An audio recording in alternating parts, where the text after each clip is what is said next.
Lost in the Script, episode 44, week 2 of the fuckery in Black History Month.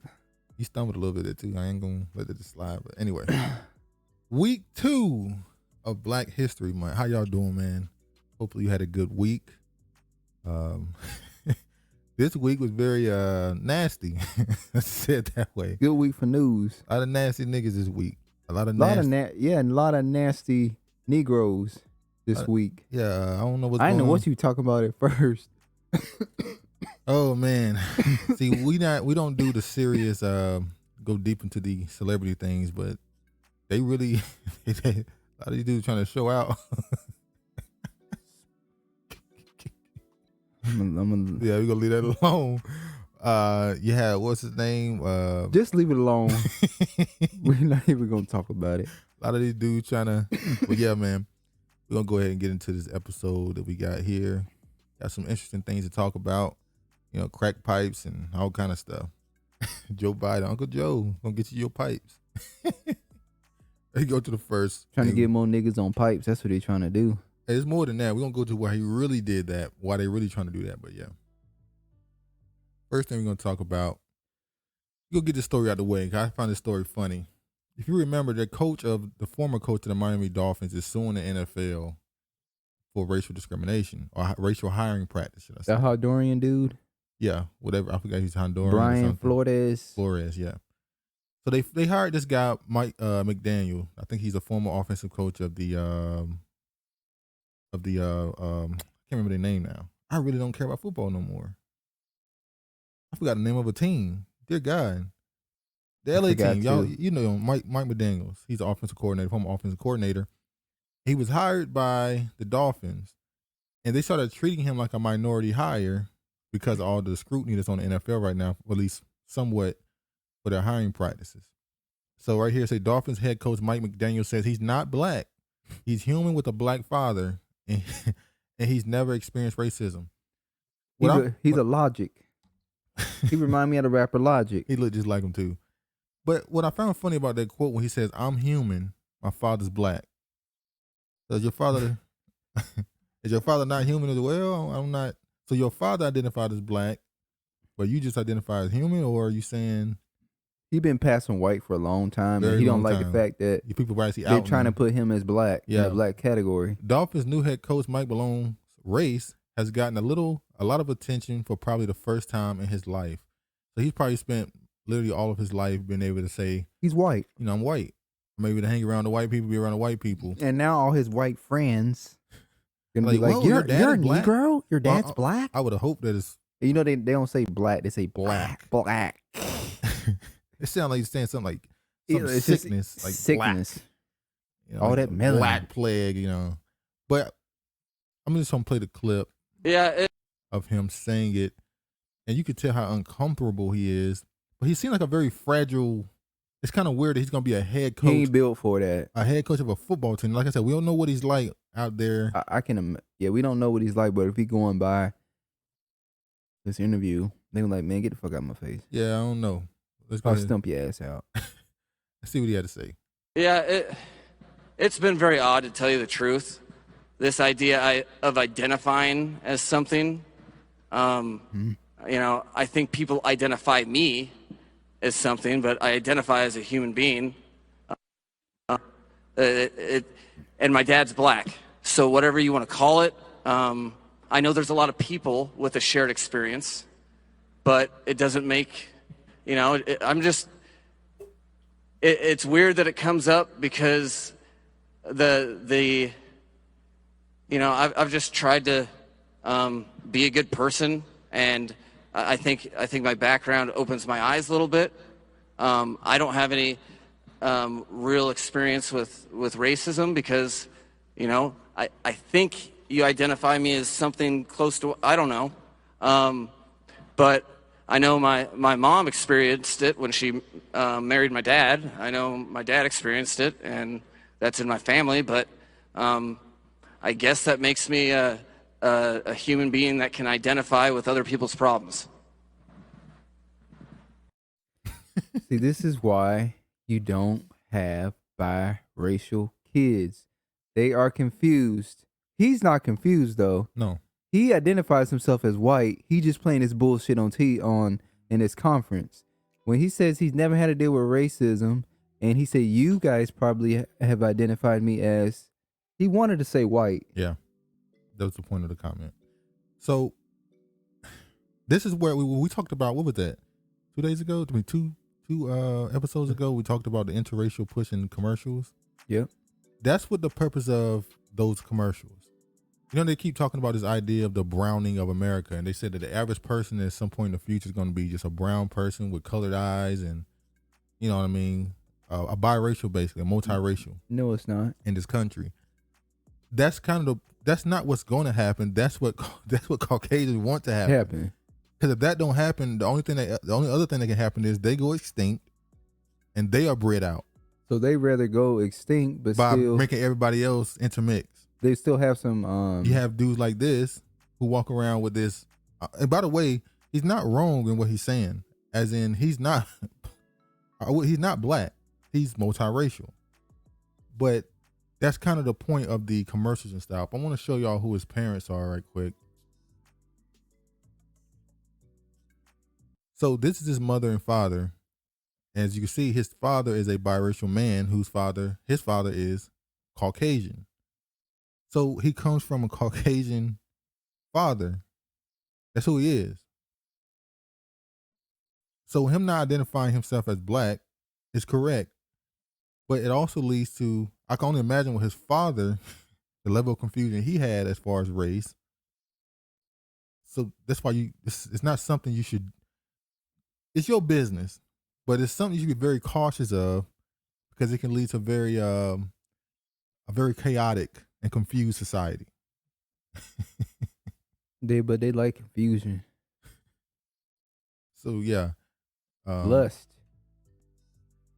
I just found this story funny, him saying, you know, I'm human, my dad is black. I was like, yeah, you're human, your dad is black. I guess your mama human too. She white. So white people are human, but your dad is just black. Because you clearly identify yourself as human. But you never identified what your mama was. You just said, my dad is black. He didn't bring his mother up until he said she dealt with racism for marrying his father. And he still didn't say what she was. He's white. He didn't have to say it. He's but mixed. why have to say his dad was black? Because that's the one that everybody's pointing out, saying he's black. People were calling him black. He basically was saying up there, I'm not black. No, nobody didn't start. They did. They started saying it because they were saying he was a minority hire. I'm talking about before that. No. I'm sure he never heard somebody say he was black. No. So. The point is he was talking about it because they hired him and tried to call him a minority hire. And he said he didn't even like the fact that he was called that. It's like, I'm just a hire, not a minority hire. He's a white man. That's what he's saying. That was a funny story I thought I wanted to get through. Real news. The shooting of Amir Locke. Now, Torture. This happened last week, if I'm not mistaken, right? No, when did this happen? This happened last week. The shooting itself or the report of it? Let me take that back. The reporting of it. I don't know when it happened, but I'm pretty sure the reporting happened last week. Okay, so this shooting, yeah, I think the shooting happened. Yeah, it happened when it was talked about. Because a lot of the times when these stories right here go viral or get talked about, it be happened 6 months to a year ago, and you're just now hearing about it. But typically, this story was recent.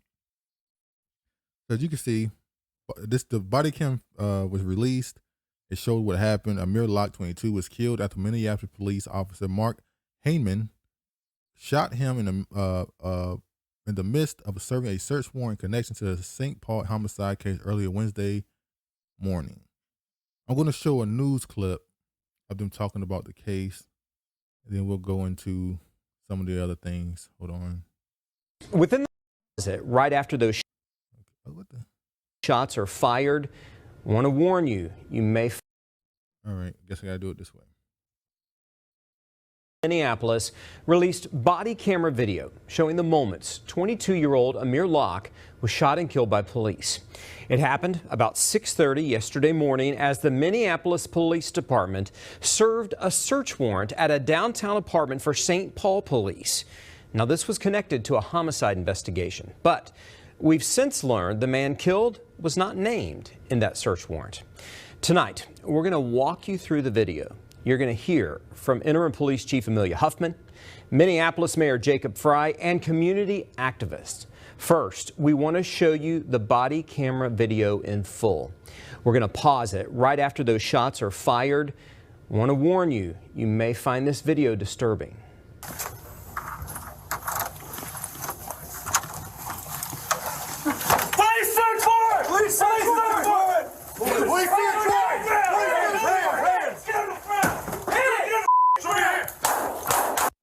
Okay, that is the video I want to bring in. That's really all we need to see from that. So he was at a friend's house or someone else's house. He was on the couch wrapped in a blanket. There was a warrant for, I heard somebody say a friend or a cousin who had a warrant out for their arrest for an alleged killing. The cousin who, or the person who the warrant was served for, was not there. There were two other people in the home with him. Those two people were, normal, cuffs on and all this stuff. But he had a weapon. When he hopped up out the sheets, or from underneath the sheets, his fingers were beside the barrel, not on the trigger. That's how you know he was actually a registered gun owner, because his finger wasn't on the trigger unless he's ready to shoot. So he hopped up, like, what's going on? The cop came in and kicked the couch and started him. He was shot. They weren't supposed to be there. They was at the wrong place. Or at least, should I say, his name was not on the search warrant. So were they at the wrong apartment place, or were they at the right apartment place, and whoever it was actually did live there, and they just happened not to be there? Let's see. Amir Locke, 22, was killed by Mark Haney, shot him in the midst of serving a search warrant in connection to the St. Paul homicide case earlier Wednesday morning. Police revealed Thursday night that Locke was not named in the search warrant. If you are unable to view the video, a clip of the body camera, whatever. Upon turning the handle, officers walked through the doorway and yelled to announce their presence. At least 4 officers are entered the apartment. Police search warrant officers yelled at least 4 times. They continued yelling, including shouts of hands, and 2 calls for the man to get on the ground and on the ground. The man is lying on the couch under a blanket, unmoving, and only realizes when officers kick the couch. He starts to rise from the waist, holding a handgun with the barrel pointed toward the ground, finger out, only on the trigger, not on the trigger. An officer fires 3 shots from mere feet away, while the man was still huddled under the blanket on the couch, and the man falls to the ground. The video abruptly ends. Approximately 9 seconds elapsed from the officers turning the key to the shots being fired. In press conference just after the release of the body cam footage, Huffman asserted that the officers announced their presence before entering the apartment amid repeated questioning that the video appears to show the officers did not do so. It is just not true. Now, we know now it's a no-knock warrant. I definitely encourage everyone to view the video and make that assessment for themselves. Wednesday, Huffman said Locke was a suspect and a gun was pointed at officers. Now, that was a lie. Right. That was a lie. That was a bold-faced lie. He was not in the warrant, and he did not have a gun pointed at anybody. So he should be reprimanded. Will he be reprimanded? The video appears to show that the gun is pointed toward the floor. When asked about the discrepancy, Huffman said that the video does not show all the officers in the frame. When pushed further on the topic, she said that she said that he will be she said that will be up to the county prosecutors to decide when reviewing the case. So now He's trying to throw it off on somebody else. Civil rights attorney Namika Levy-Armstrong, who is a co-chair of the Community Safety Work Group, interrupted the conference, calling their words an autonomy of a cover-up. Pointed out the differences between the narrative from Frey and MPD over the past few days in comparison to the video, while calling for better transparency. After Frey took the podium again, members of the crowd asked a few questions, again bringing up inconsistencies between the video and the city's narrative. We want to get these things right, Frey said. We want to gather the necessary evidence to make sure that we are not telling you something that is inaccurate, not only to correct it later, but you did that. Huffman returned to the podium and said that it was unclear if or how Mr. Locke was connected to St. Paul's investigation, and more information will be coming at St. Paul. And she is cut off by more questioning in the crowd, some asking why Locke was referred as a suspect in the previous press release from MPD. An aide then called and ended the press conference. Boy. Now this is pretty much exactly like Breonna Taylor. Yeah. Pretty much. They came to it. Well, so they did come to the right apartment. We're gonna keep reading some more articles, but I think Okay. they did. There were 3 apartments inside of the building they said they had a warrant for. 3 different ones. So they came to the right apartment, if that's what the article continues to read. We're gonna read some more. And he just so happened to be at the wrong place at the wrong time, it seems. And I have to say this. Now, this is what the information we got now. This is what the information that we got. That's why we kind of like to let things go a little longer before we say stuff. But if you have a family member that you know is into some shit, do not go to their house and stay at their house. I got a story for you. And clearly, him being on a couch with a gun next to him. Can't make him wrong for that. No, I'm not making him wrong for that. I know you're not making him wrong. But you know, I'm about to say, if he had a gun next to him in an apartment place, that means that he felt like anything can go down at any time, and he did not feel safe and secure there. According to his mother, the reason why he had a firearm is because he's a DoorDash driver. Okay. So that's for protection. But you sleep with your gun next to you? Plenty of people sleep with their gun next to them. Most people sleep with their gun next to them when they're in their own home. The same thing as sleeping with it next to you when you at somebody else's house. Do you take your gun with you to a person's house? Will you stay there? Yeah, people take their gun with them. You don't leave your gun anywhere. Why would you leave your gun home because you're at somebody else's house? You still need your gun. Clearly, he didn't feel safe there, though. Hayden was hired by MPD in August of 2015. He previously worked as a police officer in Hutchinson, where he started in 2010. Records showed that he had 3 previous complaints that were closed with no discipline. The Minnesota Bureau of Criminal Apprehension is investigating the shooting, and the Hennepin County Medical Examiner's officer is expected to release a full report regarding the nature of the cause of Locke's death. Do we need to know? Do we really need that? I mean, it's pretty obvious. And by the way, when did they start using Wikipedia to tell the story of a shooting of police officers? I didn't know Wikipedia did this. Well, they did a Wikipedia for, what was it called? You can find all on the George Floyd, Trayvon Martin, all of them are on Wikipedia now. What's the name of that dude that did the email thing? The email thing. With Hillary Clinton? I don't know who you're talking about. The one that exposed all the stuff and he went to the UK or something. No, you're talking about, WikiLeaks. He has a Wikipedia. WikiLeaks. Yeah, he has a Wikipedia. They're telling him. Yeah. So they do that now.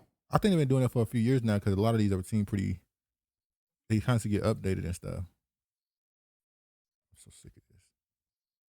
But if you look at here, it says this. Persons involved, Amir Locke, 22-year-old black man, was born in Maplewood, Minnesota. It says this happened February 2nd. So it happened February 2nd. Yeah, right up there. If you go to, it says date, February 2nd, 2022. So recent, last week. Mm-hmm. That was last week? Yeah. Today 11th.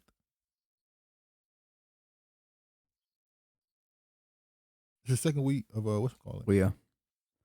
So time is going by fast. Yeah, according to his mother, Locke was starting his music career and planned to move to Dallas the following week. Mark Hanen, what has been a police officer, we know him. He was shot. Search warrant related to homicide occurred in nearby St. Paul, Minnesota. St. Paul Department applied for a no-knock and announce warrant, and Minneapolis Police Department issued a no-knock warrant. So, should the officers be held responsible for this? Hold on. Police had probable cause pickup and holds for 3 people. Amir Locke was not named in the search warrant and was not a target of the homicide investigation. February 22nd, 2022, 3 persons were inside the apartment. Police arrived and served the warrant, including Amir Locke. Police unlocked and opened the door with approximately 6:48 a.m. Police body cam footage reviewed the report. Reporters showed several officers quickly rushing to the apartment. At the same time, we know all this. His Locke was set up and turned toward the officers while holding a gun. In a still image released by police, the trigger finger is along the barrel of the gun. He was then shot twice in the chest and once in the wrist by Heyman. Time for when officers enter the unit. So it was 10 seconds.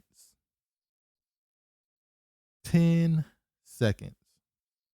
How long was George Floyd's knee? That dude on George Floyd's knee? 8 minutes or something like that. Yeah, it was 8 minutes. Just think about it for a second. 10 seconds. They enter the house. He's dead. So the argument you see from most people who are saying that, look, the officers were there to serve a warrant. Like you said, was he just in the wrong place at the wrong time? On one hand, he's a registered owner of the firearm. On the other hand, they say the officer had to react within tenths of a second. He didn't know if he was going to shoot. He didn't know nothing. So is the shooting justified, and should they still be held culpable? At least the city, not the officer, but the city. Should he have even been given a no-knock warrant? Should there have been issued to them? I think the no-knock warrant needs to go because it's cost a lot of people to be killed, or they've gone to the wrong person's house, like the lady who was naked, and they went. What did we talk about? The one who won the lawsuit. The one who won the lawsuit. Yeah. Where's the NRA?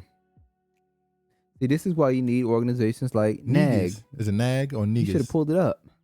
Yeah, I think it's Pull NAG. it up. Huh? You can't pull it up. Like NAG, they are. I think they're a gun organization. NAGA, that's NAGA. They're a gun organization that is. That's funny. They named it NAGA. Yeah, NAGA like MAGA. Or nigga. Yeah. They're an organization that's based in Atlanta. National African American Gun Association. Yeah. So let me show y'all the website. Hold on. Smooth too. And then NRA got mad and said that it wasn't NRA. Okay. It was certain people, especially on YouTube. In the NRA organization, like members. It was the members of the NRA that was on YouTube that was saying, why does this exist? This is why this exists. Because you guys clearly don't come out and support black people when they're being shot. You always need to hear the facts first. Most unique brotherhood and sisterhood in their firearms. NAGA. That's genius. Yeah. Where's NRA? We know where they at, and we know they ain't got nothing to do with this. Remember when they had KKK meetings. Castile, his mother came out in support for this woman here, and the mother and father of Amir, saying we need to get rid of this stuff. Her son was a legal firearm holder and got shot. He told the cop, I have a gun, but I'm reaching for my wallet. Was that a Hispanic or Asian that shot him? It was Hispanic. Hispanic that shot him. Pablo shot him. Yeah, he literally told him. And he still shot him. The NRA didn't say shit. Remember the old black man, not old black man, but the older black man who was helping the special needs kid and literally laid on the ground. They still shot at him. They still shot him. And you go, he didn't have nothing to do with it. It was actually the kid that was. No, he was his teacher or something. Yeah. So he laying flat. And they still shot at him. You go, what the hell? What more do you need to do? Like, damn. Die, I guess.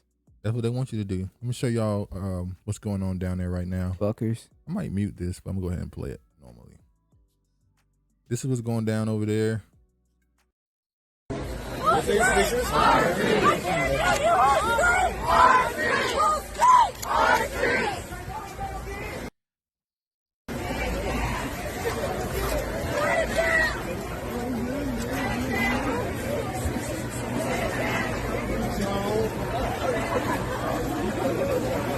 It's always a whole bunch of white people. I was about marching. to say that. It's crazy how whenever stuff like this happen, it's just a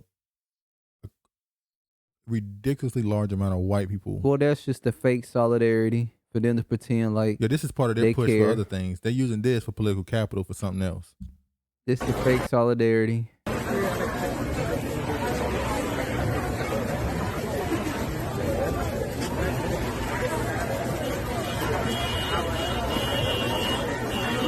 You know what I'm not seeing? This shit off. You know what I'm not seeing? What? Black Lives Matter. No. Do any of them have Black Lives Matter on?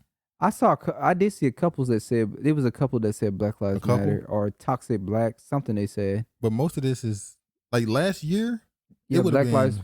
We know flooded with Black Lives Matter. You don't got to worry about seeing none of them. You can move on from them. They done. The money getting checked out. That's when the money when you start following the money with those organizations, that's when they disappear.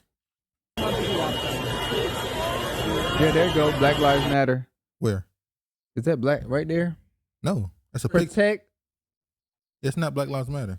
something Black lives. Yeah, So it's not Black Lives Matter. But I think they said protect young Black lives. yeah, I think that you're right. Protect young Black lives. So it seems like they that's moved- the new slogan. So I guess they moved, PYBL. so I guess they moved away from Black Lives Matter completely. So that's, Man, I'm tired of seeing these white people. Get off of this. Get them off the screen. Get their ass off the screen. so then we're gonna show the fathers giving some words on the tragedy. Go here. When they put the narrative out there that he was a murderer, like he was a murderer, I couldn't. Come on now. I'm not one of those kind of parents that, oh no, that's not my son. My son wouldn't do anything like that. That's not my kid. And you know your kid out there tearing up everything and terrorizing the community. That's not the type of parents that we are. We're realistic. We believe that if you have done wrong, we believe in right and wrong, bottom line. But I could tell you this, he did everything right. He listened to me. When they So the father and mother, I'm going to share another video of the father giving some words. Then we'll show the mother. Hold on. he was responsible, and he didn't deserve to have his life taken the way that it was. Why couldn't my son bury me? Why couldn't my son live to see his 40th birthday? Why couldn't my son Amir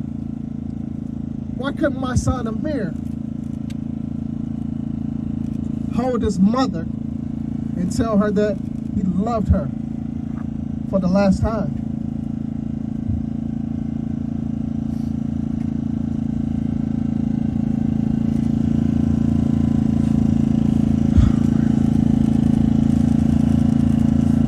Thank you all for being here to hear the truth.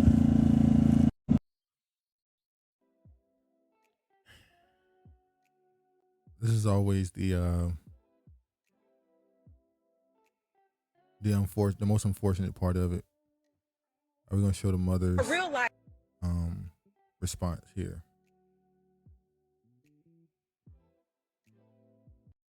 I realized that his name was Amir, and we gave birth to a prince. So y'all messed up royally. Y'all messed up. Y'all messed up. Y'all messed up. And because of who I am, I'm going to go through sadness, hurt, anger, everything, because I have the right to. When I mourn, I am going to mourn on my time, not America's time. If you think I'm angry, I have every right to be angry. Why don't all y'all right now cover your eyes instead of take the mask off your mouth and put it over your eyes? And visualize and listen to the gunshots that went into my son. I can't even watch. I had to walk out. I can't even watch the footage of my baby slumped over on a couch where he was sleeping at, and he should have still been asleep. Yes. All right. What's your opinion on that? It's a tragedy. And it happens so often in the black community. Tragedies of, there's always somebody called the cops. Yeah. Or we had a no-knock warrant. Or a neighbor being a good Samaritan, having police officers come out and check on a neighbor because the door is open, and he ended up shooting. And he ended up shooting. Like they don't ask questions. They don't investigate. They just shoot. They're not peace officers anymore. They're not police officers. They are literally. No, they're not peace officers anymore. No, they're police officers now. They're violent. the military at this point. They've trained. That's what they don't realize. They are literally trained like military. What are they? They are. They treat you like enemy combatants. What's it called? The UN? What? United Nations? Yeah. That's what police officers are. They're training them so that you mean what's the name of that thing? The white hats? Yeah, they're training them when it's time for this shit to pop off and this shit kick off. They already have that mentality of. It's funny you said that because a lot of people looking at in some of these countries with these restrictions, people thought our officers wouldn't do it. They're not going, and they are very much on the side of. Yeah, they are. You know why? Because they're not putting mandates on some of them. Yeah, a lot of these officers ain't got mandates. They're treating them with special privilege, so they feel like they're above you. We're not the same. We're not a citizen. Look at this. Chauvin trial judge likely signed warrant that led to the fatal police shooting of Amir Locke. Now, what a coincidence. Now, this is where it gets a little conspiracy. This is where, But he is the judge there, so it makes sense that they would go to him. He's a judge. Yeah. What a shock. He was assigned to the George Floyd case. He signed this warrant for Amir Locke. What is going on in Minneapolis? And then you just said Castro. Yeah, Fidel Castro. That was Minneapolis. What is going on in that fucking area where all these black men are getting shot, killed? I just thought about that is damn. Is Minneapolis surrounded by a bunch of water? I don't know. Hey, it's the rivers, lakes. The Minneapolis judge who presided over Derek Chauvin's state murder trial was on duty when the warrant was signed that led to the fatal police shooting of Amir Locke last Wednesday. Judge Peter Cahill was the signing judge last week, which means that he would have received and signed off on applications for search warrants, a spokesperson for the Hennepin County District Court said in a statement. The warrant granted authorities to search the apartment is not publicly available, so the court cannot comment whether Judge Cahill specifically signed the application. The spokesman, Matt Lehan, said Judge Cahill cannot comment on his particular application or any application for the search warrant because the Minnesota Code of Judicial Conduct prohibits judges and court staff from commenting on active and pending cases. So they don't know for sure if he did. Why do you throw that out there? Why do you make this a story then? Why is this a story if you don't even know? If you don't know who signed it, don't say shit until it comes out who signed it. Now, this is the mayor. The reason why police still use no-knock warrants. On Wednesday, family members of black men who have been killed by local police, including Fidel Castro, George Floyd, and Dante Wright, joined protests demanding justice over the killing of Amir Locke during a raid in Minneapolis police that involved a so-called no-knock warrant. A Minneapolis SWAT team killed Locke last Wednesday as he awoke from sleeping on his couch with a legally purchased gun in his hand and pointed at the floor. The team burst through the door. We know all this. I mean, what do you expect for someone? How somebody's supposed to react when you kick the couch? Like, if anything, you kick the couch. That's mean you. Okay, let's go with your theory. If it is a dangerous area, if somebody kicked the couch and there's a bunch of people in the house, immediately I'm thinking we're getting robbed. Yeah. So yeah, I'm gonna have my gun. But yeah, the police were executing a search warrant against Locke's 17-year-old cousin, Mackay Speed, who was accused of killing 30-year-old Otis Elder last month. How would he have gotten out of this anyway? He had a gun on him. What do you mean? Let's say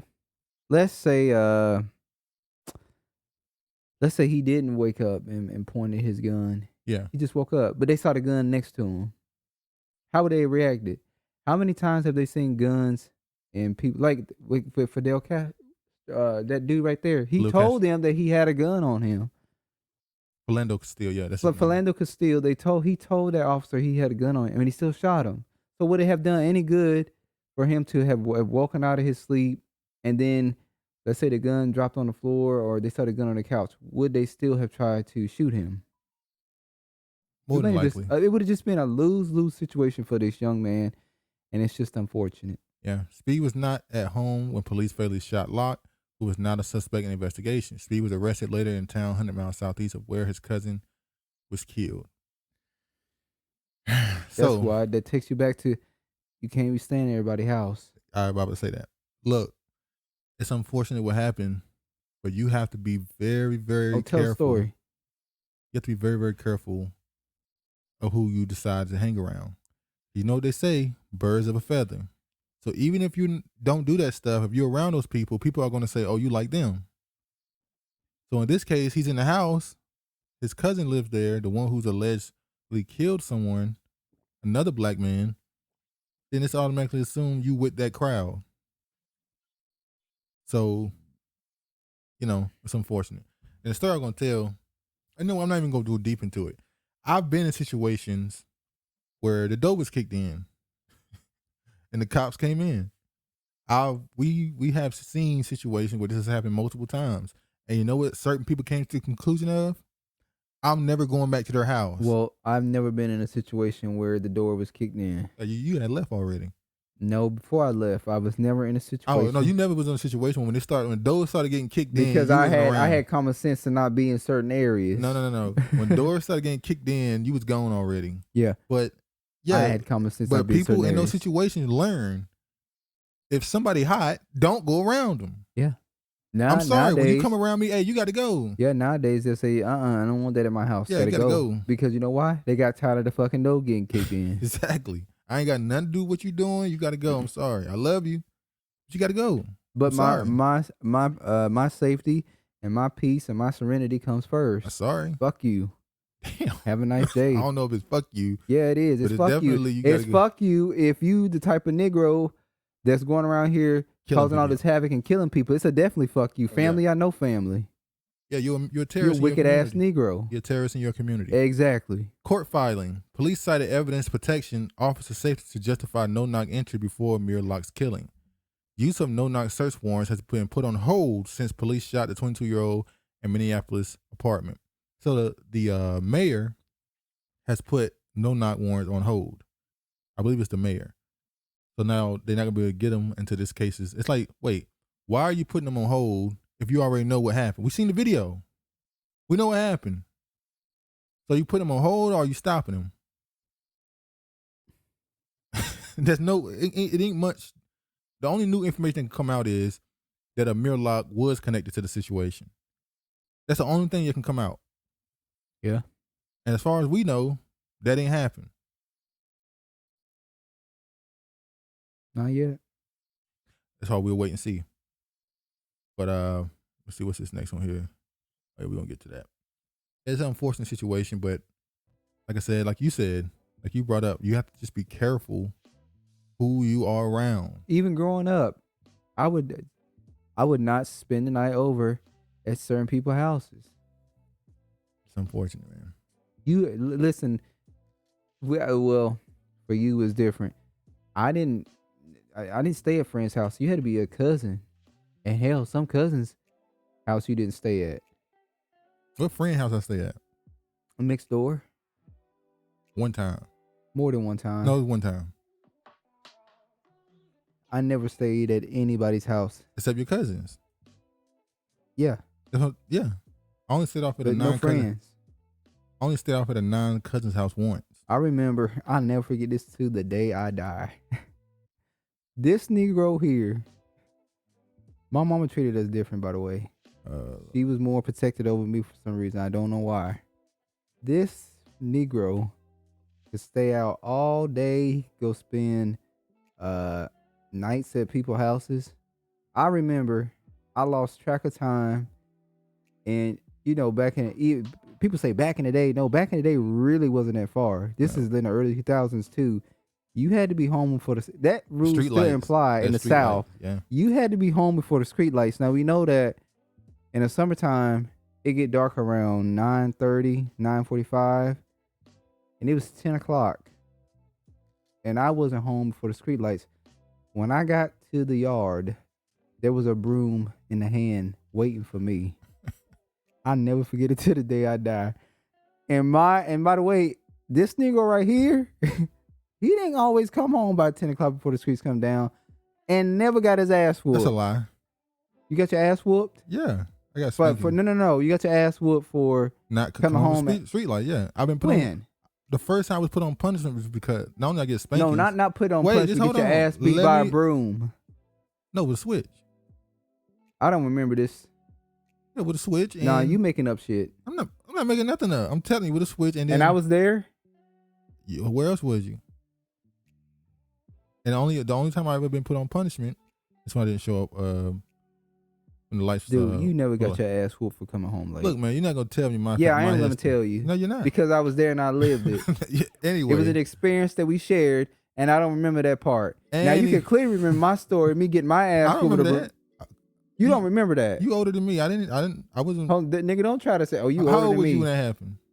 I was probably about 13, 14 years old. You was well enough to know what was going 11. on. I don't remember this.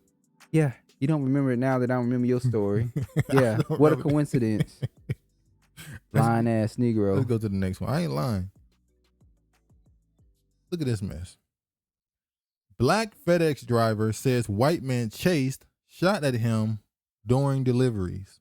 This case, what is going on? This is just exactly like Ahmaud Arbery, except he was working. Yeah. He was working. And it gets worse. So a black, go ahead. I've said it gets worse from the employer. It's more worse from the employer than it is for the actual people that the are trying people to who shoot did his ass. They might not be the worst part of the story. A black FedEx driver says he was making deliveries in Brookhaven, Mississippi, late last month when two white men assailed him. Well, this is in Mississippi. Damn, I forgot it was in Mississippi that quick. What? When I was thought it was reading Minneapolis or something? No, I knew it wasn't in Minneapolis, but Mississippi. Oh, this makes sense. Yeah. Late last month, when two white men assailed him, including one who allegedly fired multiple bullets into his delivery vehicle. The driver, 24-year-old D'Monterrio Gibson of Utica. How you say that? Where? Utica? Yeah, I don't know. Hey, whatever. Yeah. Told the Mississippi Free Press today that he had just delivered. Make up some shit. Free Press today that he had just delivered a package around 7 p.m. on January 24th when he saw a white pickup truck driving toward him for a nearby residence located on a connected plot of land. In my mind, I'm thinking the driver is leaving to go to the store or something like that. But then they get extremely close to me and start blowing their horn. I proceed to leave the driveway. As I'm leaving the driveway, he starts driving in the grass trying to cut me off. My instincts kicks in. I swerve around him and I start hitting the gas trying to get out of the neighborhood because I don't know what his intentions are. I drive down 2 or 3 houses. The other guy standing in the middle of a street pointing a gun at my window and signaling me to stop with his hands, as well as mouthing the word stop. I shake my head no. I hide behind the steering wheel and I swerve around him as well. As I swerve around him, he starts firing shots at my vehicle. What the hell? What is going on? Look, the spirit is on him. We know when it comes to deliveries, truck drivers have shotguns and stuff. Yeah. He's not a truck driver though. Huh? He's not a truck driver. I know he's not. Oh, you're talking about the 2 white dudes that was chasing him? No. I'm saying you know truck drivers have shotguns and stuff. Oh yeah. FedEx drivers, UPS drivers, and Amazon drivers about to start having to carry guns. Well, American, but definitely American truck drivers have guns. That's why they nervous about that convoy. Oh yeah. Well, on the American side, Canadians, they're not really.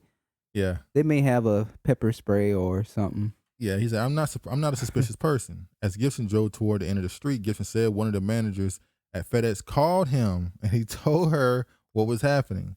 They're shooting at you? Yes. Okay. Head back to the station as soon as you can, she said, Gibson recounted. All right. That sounds all right.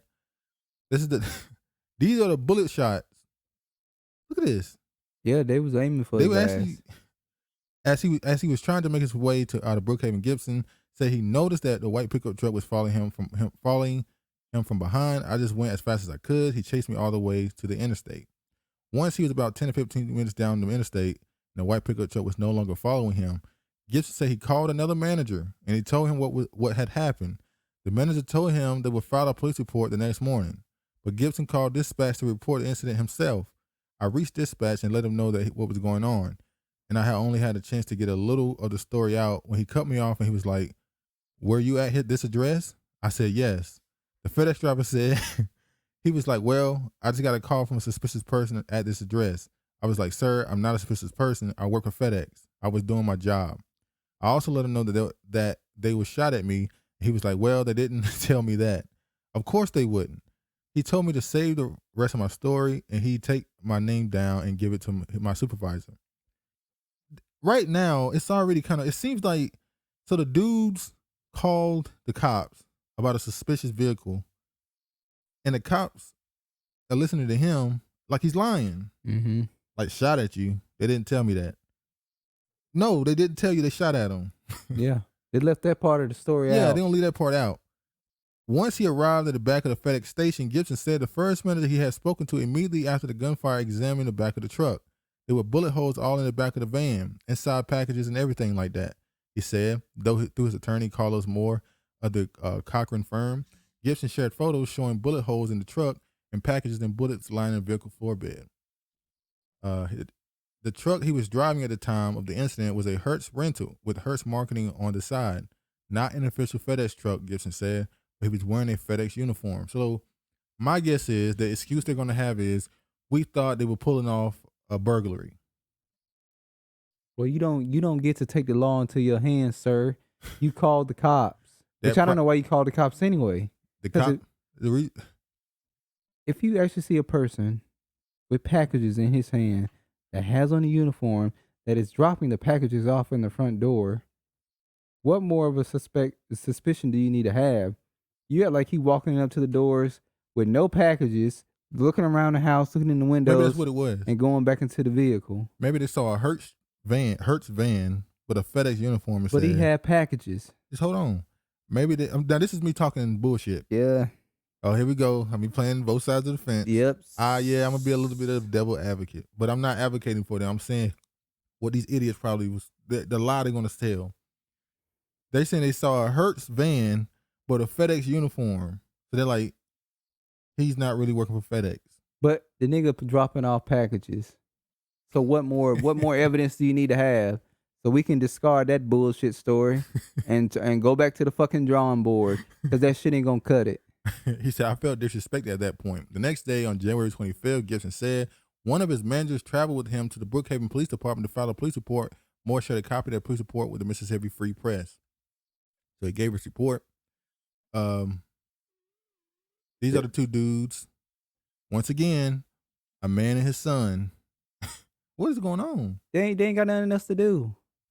They retaliate against they retaliate against black men. Their wives done left them for so the father and son together. They're retaliating against black men. You think it's some level of trying to research for their masculinity? Why are you trying to? Okay, if he's not. I can't even try to go that level. He's delivering stuff. Why the nigga had packages in his hand. He got packages in the back of the truck. What more do you need? Seems like y'all just wanted to go on a killing nigga spree that day. Gibson said FedEx initially put him back on the same route after the shooting, but he resisted returning to work in Brookhaven. I'm actually on unpaid time off because I told them I was uncomfortable and I was very anxious about being on the route. And they said they were going to do what they could about changing the route for me. So they had no respect for you as an employee. Oh my God. Hold on. So you get shot at. You tell them, they pretty much tell you, get back to work. Yeah. You get shot, you ain't dead. Typically, what should have happened is they should have said, sir, we're sorry for the traumatic experiences you're going through. We're going to give you paid off. We're going to give you time. We're going to give you, we're going to let you take off a week or two, paid time to, recover from this. And then when you get back, sir, we'll put you on a different route. And we're definitely going to be pursuing and helping you with your case for pressing charges against these men. Yeah. But no, they were like, nigga, y'all used to dodging bullets anyway. Like Luke Cage, his power was to take bullets. Because niggas are bullet bags. Oh Lord, that shit hurt me when I heard that. But those of you out there who reference black men as bullet bags, Duke said that should be considered a slur against black men. It is. That's a slur. Look, man, we done with bullshit. We done with the bullshit. That's a slur. No, a nigga catches bullets with his teeth. You remember that? Oh yeah. Let me tell you something. If I see you say it, I'm reporting you. I'm snitching. I'm sorry. Fuck it. I'm snitching. Let me show you what they had to say about this. Damn. If you say bullet bag, I'm snitching. We just bullet bags, Mr. Bryant. And I echo the sentiments of Mr. Moore and Mr. Bryant. Again, my name is Rodney Diggs of Ivy McNeil Wide Purcell and Diggs. We're the largest black-owned law firm in the nation. And once we heard about this, Wow, the ambulance chaser wasn't part of this case. Hold on. I'm glad you represent the young blood, but you just gave a whole commercial for your firm just now. We're the largest, like you pitching in the middle. All right. I mean, can't that man put his business out there, but still be, all right. invested in this case at the same The Cochran time? firm was gracious enough to absolutely bring us on to assist with this matter. Now, I echo the sentiments of what Mr. Moore and what Mr. Bryan said, but in addition to that, we want to give a warning to FedEx because they're not out of this at all. What's interesting is after Mr. Gibson made these complaints to a supervisor, multiple supervisors, they didn't show any concern. In fact, what they wanted Mr. Gibson to do was complete his route. Complete his route after he just almost lost his life. You have bullet fragments in the truck and in the car. Well, unfortunately, I know why FedEx did that. We know that we've heard horror stories from people that work in Amazon talking about how they're treated in the warehouse. They scared to go take a piss because they feel like they're going to get fired. So these customers out there don't know shit about this black man being shot by these damn white dudes. And the customer's going to be calling like, where the fuck is my package? You know what? I'm never using you guys. And then FedEx already has a horrible reputation terrible of getting people their packages out. So they could care less about him getting shot, trying to get shot by these two white dudes. They're like, you need to get these fucking packages out. Because we don't want to hear these customers calling and asking where their damn packages is. Instead of a supervisor coming in, taking over his truck, because that's what supervisors are supposed to do. Go in, take over his truck, and finish delivering his stuff. They put the man on unpaid leave. Which let you know they ain't give a damn about him. Clearly, someone that young that has dealt with this sort of shooting as it happened in the Ahmaud Arbery style is suffering from stress and for sure PTSD. You shouldn't require a young black male who just experienced racism at its highest height in the 2022 to continue to do work. They told him to get back on his route. Yeah. Well, this became obviously a story, seeing how we're talking about it. So a lot more people are talking about it. You know what they did? FedEx reinstates pay for black driver who alleged white man chased, shot at him. It was no alleged. There's bullet holes in There's the bullet damn holes in the damn truck showing they were shooting at this black man. And it's a shame that black people have to go and report stuff and get national attention for stuff to be properly done. But police officers can shoot people and get time paid off. I wonder why they get time paid off. FedEx has reinstated pay for D'Monterrio Gibson, a black FedEx driver who said two white men shot at him on his route in Lincoln County. 24-year-old native said the incident happened while he was making deliveries in Brookhaven. When recounting the story, Mississippi Free Press last week, Gibson said FedEx had initially asked him to return to the route after the shooting. When he declined, the company placed him on unpaid leave. Today, the company reinstated his pay.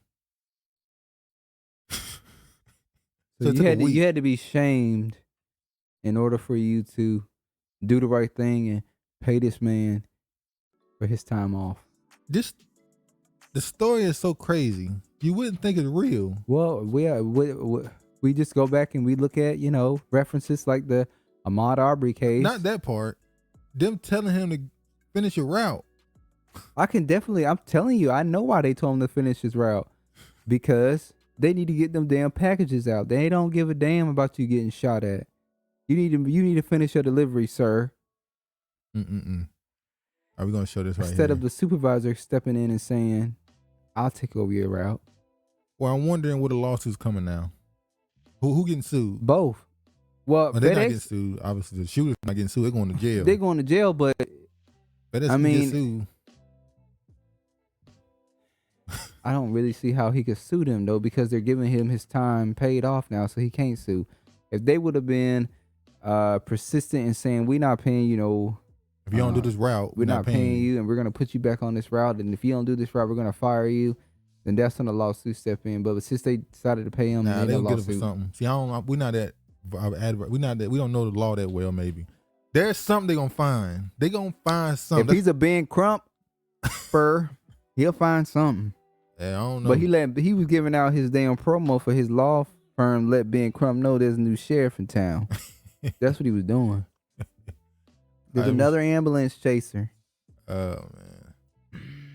But unlike Ben Crump, he wants you alive, not dead.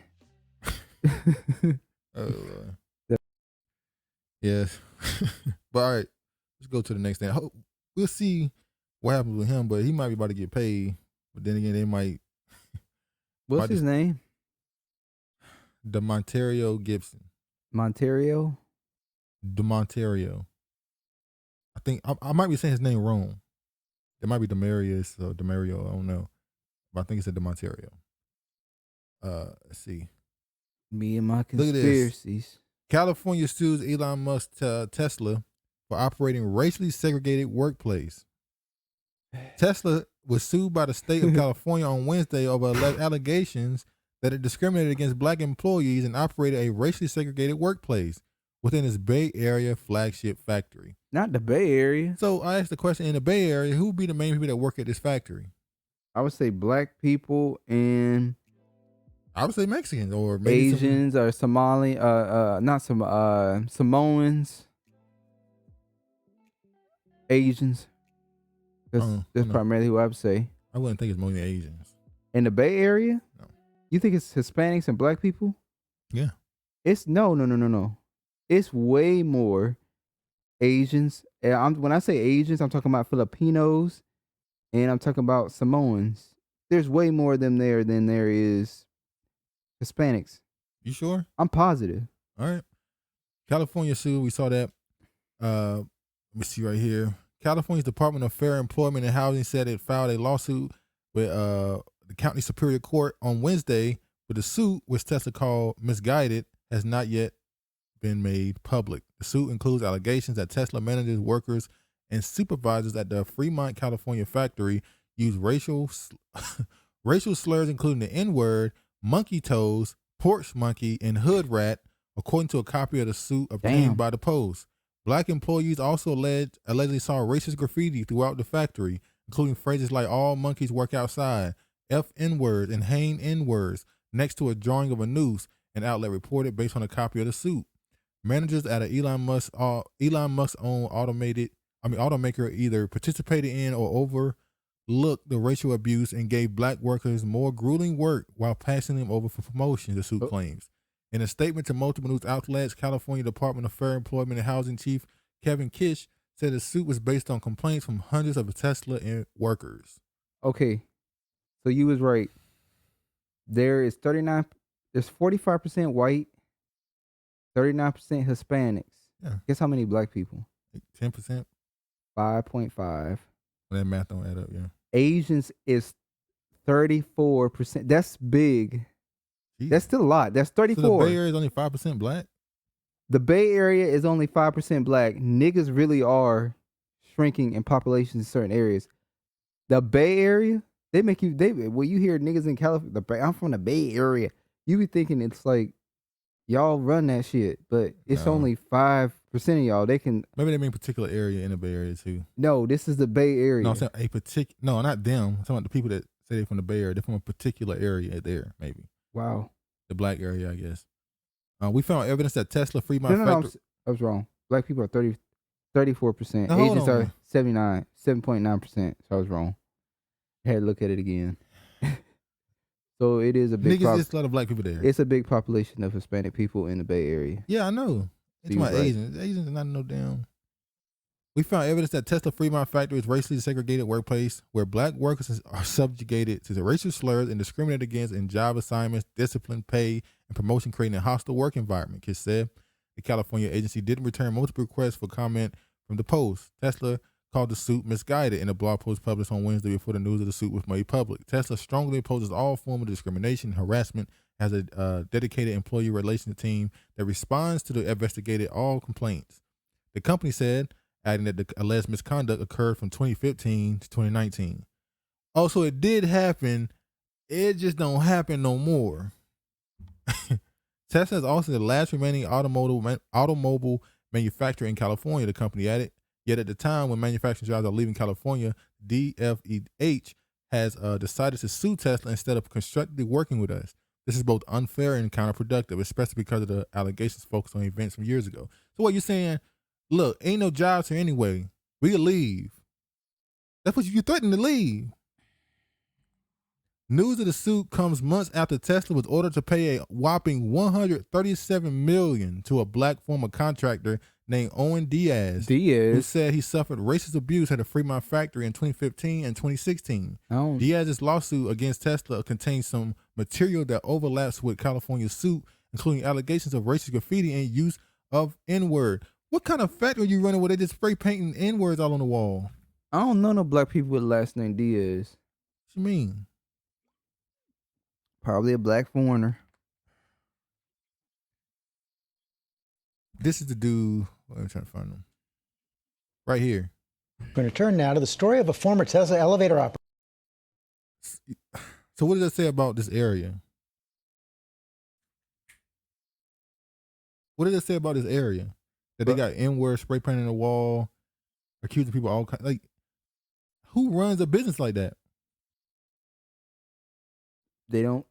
Sounds like they don't care.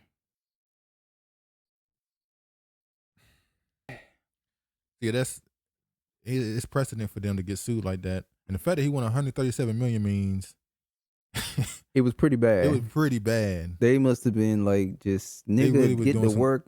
They was doing something crazy. Porch monkey. Damn. They was really on him for him to win. What's a porch monkey? I don't know, man. You look at the words they got for black people, it's crazy. Oh, we did a slur. You remember we looked up a slur list for every race? And the black one is like it's 4 like pages long. 4 or 5 pages long. It's like, damn. We got California suing Elon Musk's Tesla, alleging it runs a racially segregated workplace and discriminates against black employees. Black workers report being concentrated in parts of the factory, one called the plantation, by other workers, and hearing slurs up to 100 times a day. What type of environment is that? And that you gotta look at the damn managers and leadership at that point. Like, damn, well, they the one that was saying it probably. What are y'all doing if your workers are doing this? They the ones that were saying it. Good Lord. But somebody said here the guy's family got rich during apartheid. Who could have foreseen this? Yeah, allegedly Elon Musk, even though I think he's denied this, that his family got wealth in the mines in South Africa during apartheid. Of course he denied it. He said that he has nothing. I've seen people say that that's not true. His parents wasn't a part of that. And I've seen people say that he said that that money didn't go to him. He built his own. He built himself up. He pulled himself up by the bootstrap. Yeah, every last one of these billionaires, you find out they got $2 million, $10 million as a start off from their father, and that's pulling yourself up apparently. But yeah, no, but when we pull ourselves up, we really got to pull ourselves up. You got to pull up 0. You get 0 to start. But yeah, man, all you got is a damn draws on your ass. That's it. Yeah, let's see what. Let's get to some politics and this crazy shit Biden them on. All right, let's get to this. Yep. This dog looking at me like I'm about to attack him or something. Oh, how things have turned. Remember crack babies? The worst threat is mom herself. Remember that? Mm-hmm. But look how they talk about this. Children of the opioid epidemic. Oh, such a sad story. How different they treat them. We done seen parents overdosing in their car with their kids in the back of the damn car, and they hung over, slouched over, and the father and the wife, both of them, the father and the mother, didn't take away the kids, and the kids in the back crying. They in the front seat but overdose. You know what? It's sad to say this, but hell, the mom and daddy smoking crack in the other room, and the kids sitting on the couch watching TV, got a bowl of Fruit Loops. And they busting in, taking the kids out of the household during the crack epidemic. Well, most crackheads are white. That's the crazy part. I'm talking about black people. I know, but I'm saying most crackheads are white because people think crackhead and think black. Yeah, no, because they put that stigma on black people from the late 80s and 90s. Yeah, most crackheads are white. Justice Department signals it may allow safe injection sites. They declined it a while ago, saying no to it, even though we know there are a few places that do it. Like here in Seattle. And here in Seattle, they have safe injection sites where they give them needles and condoms, which is crazy. Well, because they be fucking and doing drugs in these homeless camps. Yeah, so after They're like, we don't want them to have more kids. After a year after winning a major court battle against the opening of so-called safe injection sites, safe havens for people to use heroin and other narcotics with protections against fatal overdoses, the Justice Department is signaling it might be open to allowing them. Now, there's a reason why they're open to allowing this, multiple reasons. It ain't just because it's just affecting white people, at least for the most part. Let's go here. It's definitely affecting white people. Huh? It's definitely affecting white people. What are you talking about? Oh yeah, you said it's affecting white people. I said the reason why they're doing this is not just because it's affecting them. In response to questions from the Associated Press, the Justice Department said it is evaluating such facilities and taking up regulatories about appropriate guardrails. The position is a drastic change from its stance in the Trump administration when prosecutors fought vigorously against a plan to open safe consumption sites in Philadelphia. The Justice Department won a lawsuit last year when a federal appeals court in Pennsylvania ruled that opening such a facility would violate its 1980s era drug law. I wonder who that law was created for. For the niggas. So a law they created for niggas, aimed at crack houses, which bans operating a place for taking illegal drugs. So wait, niggas was doing, hold on. Niggas was doing. We talked about this before. Safe space injection sites long before they thought of it. In the crack houses. Niggas But white people smoke on the streets, on the bus, in the stairwells, hallway, grocery stores, grocery store bathrooms, hell, in the aisle. They don't give a damn. So niggas was doing safe injection sites before they was popular. You know what? At least they had decency to go in the house, to go into a closed space and do it. Now niggas was wild too though. They were doing some wild stuff back then. Like what? There was people with zombies back then too. It's unfortunate, but they had to get through it. About 6 weeks later, the first officially authorized safe injection sites opened in New York City in November. The two facilities, which the city calls overdose prevention centers, provide a monitored place for drug users to partake, with staffers and supplies on hand to reverse overdoses. New York City is in a different appeals court jurisdiction that has not ruled on the centers. So much different. They created laws, put forth entire bills. They didn't have treatment centers. They had prison. No treatment. They wanted to imprison you, lock them up. Lock them up. Remember when Joe Biden got up there in front of Congress and said, "I don't care what their problems is. I don't care what their childhood was like and what they went through. Dire war on drugs. Just say no." No. And Reagan was a damn dope pusher. He was pushing the dope in the hood. George Bush Sr., wife was coming out. That was her. You know how the first lady always has one special? That was her little special project. Wasn't that Reagan's wife? No. Reagan's wife did it. Just say no. You talking about Dare? My bad. Dare. Yeah. That was hers. That's crazy. The dude in the White House is the reason why the drugs is in the country, and his wife is on TV saying, "Just say no." Just say no. That's why when Dave Chappelle did that joke about opioids and said, "I understand how white people feel about crackheads, because just like that, I don't care." I don't care. Not an opioid problem, which is still a problem. It's still a problem. It's just not been talked about as much. But the opioid deaths went up during the pandemic because people were home. Some people are going through depression. So now people that weren't doing opioids started doing them, and they overdosed and died. I think it's the #1 killer now in America. Yeah. Opioids. And guess who put opioids in it? Who flooded the streets of opioids? The pharmaceutical companies, who had to pay billions of dollars. And we still listen to these corporations. Trust the scientists. We still trust in them, even though they put that on the streets. Boy, this game is... That's America. That's how they run this shit. This shit is wicked, boy. I swear. Let me go further. Crack baby. You remember that? Yeah. Biden admin to fund crack pipe distribution to advance racial equity. So you get $30,000. I mean, how much money he gonna give you? $30 million grant program, which closed applications Monday and will begin in May, will provide funds to nonprofits and local governments to help make drug use safer for addicts. So that's what they give black people. They give them crack No. pipes. See, you see how we think? We think crack pipes or pipes, and we think black people on crack. No, this is for white people. What's going on right now is not just the opioids, the regular opioids they're talking about. It's fentanyl. It is in everything. Yeah, I'm about to say that. China. It's Blame flood. China All for the that. drugs have fentanyl in it. By the way, to y'all that smoke weed, make that decision.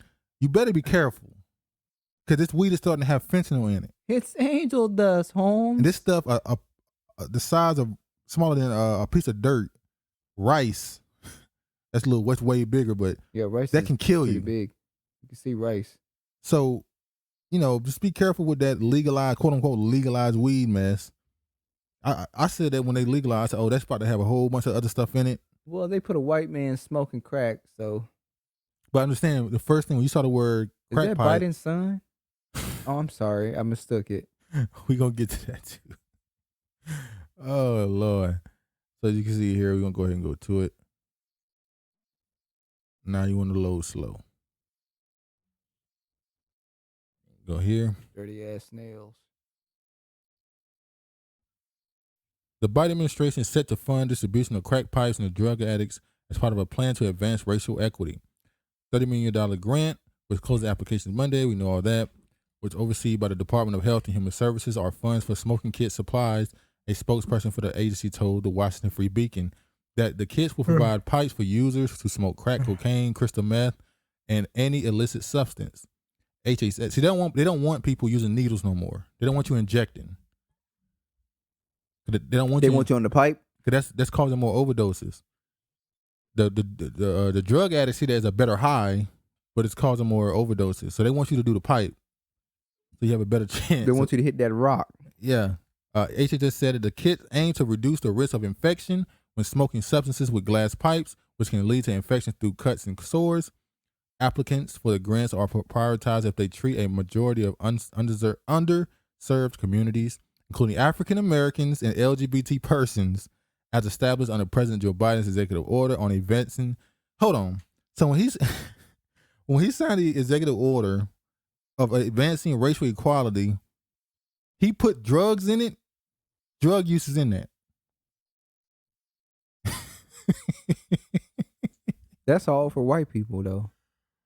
Huh? That's for white people. What?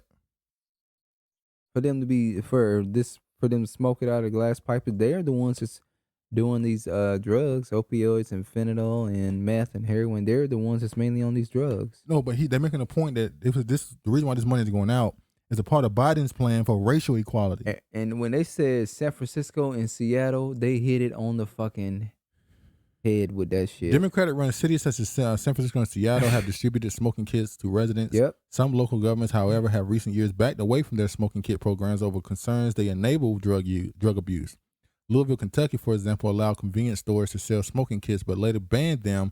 Legislators in Maryland ditched their distribution plan after facing backlash from local law enforcement and African-American leaders. It's like you're creating more drug users. Sergeant Clyde Boatwright, president of the Maryland Fraternal Order of Police, said government resources are better spent on preventing drug use rather than making it safe. Now, what they did to black people in the 80s and 90s, they put them in prison. A lot of people was off the street for 20 plus years, some of them, for drug selling. And then you have people off the streets for drug abuse as well. They was locking up people who were addicted.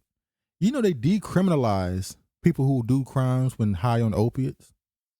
So if a person is high on opiates and they commit a crime, they're not criminalized. Because they're saying they're not themselves. That's why they made up that law that if you you can steal up to $950 and you won't be charged for a crime. Yep. Because they white asses is the one that's going to the stores, stealing shit and walking out of the store. I had somebody I was at the grocery store the other day, and it was a guy that was going around in the store. His last stop was a deli. He got some chicken and something, Next thing you know, he's out the door, and it was an Asian person that at the deli, and he saw. He said, "Hey, look at it." And the white lady, the cashier, she just threw up her hands and started laughing. Like it's over. She was like, "What's the big out that door, motherfucker? We can't." Oh, you can't chase. No, you can't chase him. So you can't chase. But there was a white guy. A couple months ago, there was a white guy who chased a black dude who tried to steal. Well, he did. He made it out of the store, but he was trying to chase him. But every other race of people I see, they just go. We can't and chase start him. laughing. They think it's hilarious. A nigga steal, criminal. Nigga steal, get his ass. He ain't just hungry. Funding for the harm reduction grant program is provided through Democrats' American Rescue Plan, which the Senate passed along party lines after Vice President Kamala Harris cast a tie-breaking vote. Other equipment that qualifies for funding includes syringes, vaccinations, disease screening, condoms, and fentanyl strips. The grant program will last 3 years and include 25 awards for up to $400,000. The HHS spokesperson declined to specify what is included in the smoking kit. Similar distribution efforts provided mouthpieces to prevent glass cuts, rubber bands to prevent burns, and filters to minimize the risk of disease. Boy, they got it good, don't they? It is against federal law to distribute or sell drug paraphernalia unless authorized by the government. What? Do you see what I just said? You can't sell drugs unless it's authorized by the government. So the government okays it. So pharmaceutical companies, pharmaceutical stores like CVS and stuff, that's basically a trap house. That's where they get the opioids from. It's a trap house. That's what you get. That's where we go to get. You can't only get it from there, but cough syrups and all that stuff. It's CVS. Go to who? Don't name out these stores. CVS. That's the main place people go. So you calling CVS a trap house? I just said it's a trap house. It's the same. Oh, What's the difference? You getting brave, ain't you? What's the difference? If you come to my house and buy some weed or dope, and I pay you for it, and you pay me for it, and you go to CVS and buy some dope, it's a trap house. President Biden's son, Hunter, is a longtime user of crack cocaine. I don't know what it had to do with the store. They just throw dirt. They on just his threw that in there. name. Like, oh yeah, he a crackhead, by the way. By the way, speaking of Joe Biden, or Hunter Biden, I'm sorry. Hunter Biden boasted, now this is May 28th of last year, Hunter Biden boasted that he smoked crack with D.C. Mayor Marion Barry. You smoke crack, don't you? Look at this nigga. Yeah, he smoked crack. And I thought to myself, okay, you going to smoke crack with the person that arrested so many of your people for smoking crack? Like his father. You going to smoke crack with a man whose father arrested people for smoking crack? You should have, at the very least, you should have not let him smoke on your rock. You should be like, get your own. You ain't smoking with me. I don't smoke with your type. Hunter Biden know how to get the good. Oh, you got the good stuff. So when you on that shit, you desperate. Damn shame. Now this right here is a funny title I saw. As you can see here, White House appoints Hunter Biden as crack pipe czar. Lord have mercy. Look at the glorious American satire for the right and the wrong. So I saw a lot of these joke articles after this news broke saying, "Oh, Hunter Biden's gonna be the czar of the crack pipes." Now, how to get the damn crack pipe distributed to the right people. By the way, now the media want to talk about the laptop. After saying it was fake, after saying it's fake news and it's Russian on control, it is his laptop. He does have connections with Chinese and Ukrainians. Now they're investigating that. Because Biden's on his way out the door. There you go. Biden's almost gone. Did y'all see that speech he gave a few? We didn't talk about it in the long, but we talked about a little bit of it. The man was stumbling. Come on, man. He's not. He's just not there. Yeah. So let me see right here. Another story that come from this about Biden giving people money. Show y'all this. Biden frees frozen Afghan billions for relief 9/11 victims. President Joe Biden has signed an executive order to split $7 billion in Afghan assets frozen in the U.S. to fund humanitarian relief in Afghan and create a trust fund to compensate September 11 victims. You know, I didn't know how much money they have gotten at this point. Didn't we see somewhere that they said the average they've gotten is like $4 million each? I believe so. Or at least the most somebody has gotten is $4 million. Yeah. So they still paying them. Now, Why did you? I mean, yeah, but did not want to give those people in Tulsa, Oklahoma. nope. How much they want to get him? I think they want to give them. 200,000. I don't even think it was that much. I 100,000? think it was 100,000. They wanted In to a get- trust fund. They wanted to get him $100,000.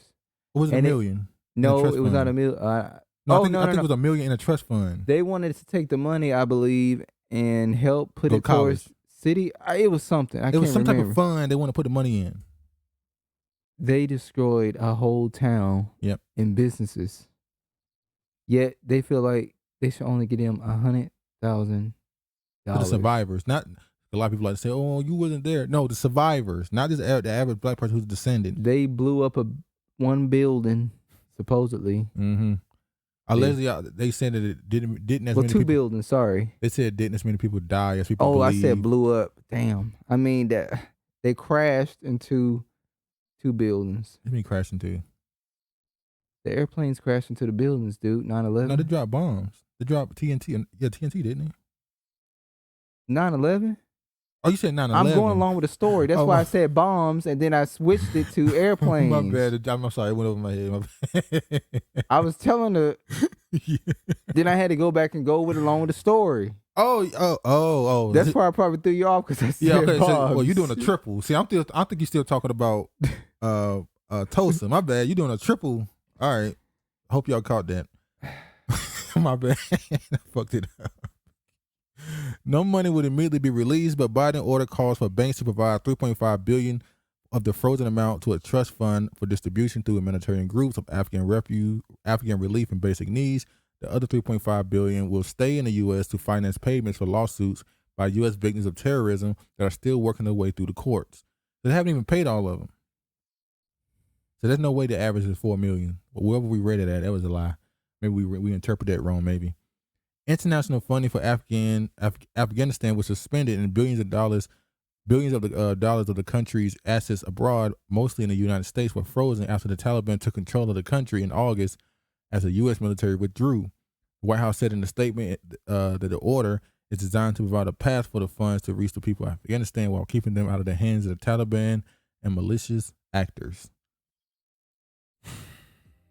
How many people survived in 9/11? Survivors? Yeah. What do you mean? I don't know. I mean, I'm That's sure who they're paying the survivors? Or are they paying no, they're paying some survivors, but they're also paying the families too. Yeah, Why would they pay the families? because you can make an argument that they knew something was going to happen. They've said at this point they knew something was going to happen. They did nothing to stop it. You didn't warn them, nothing. So, I guess that's the lawsuit they can push. I'm not saying they shouldn't get it, but I'm just trying to figure out. Okay. Hold on. Look at me. All right. So next thing, another person they're giving money to, or another group, should I say? The Biden administration is paying out thousands to victims of anti-gay discrimination.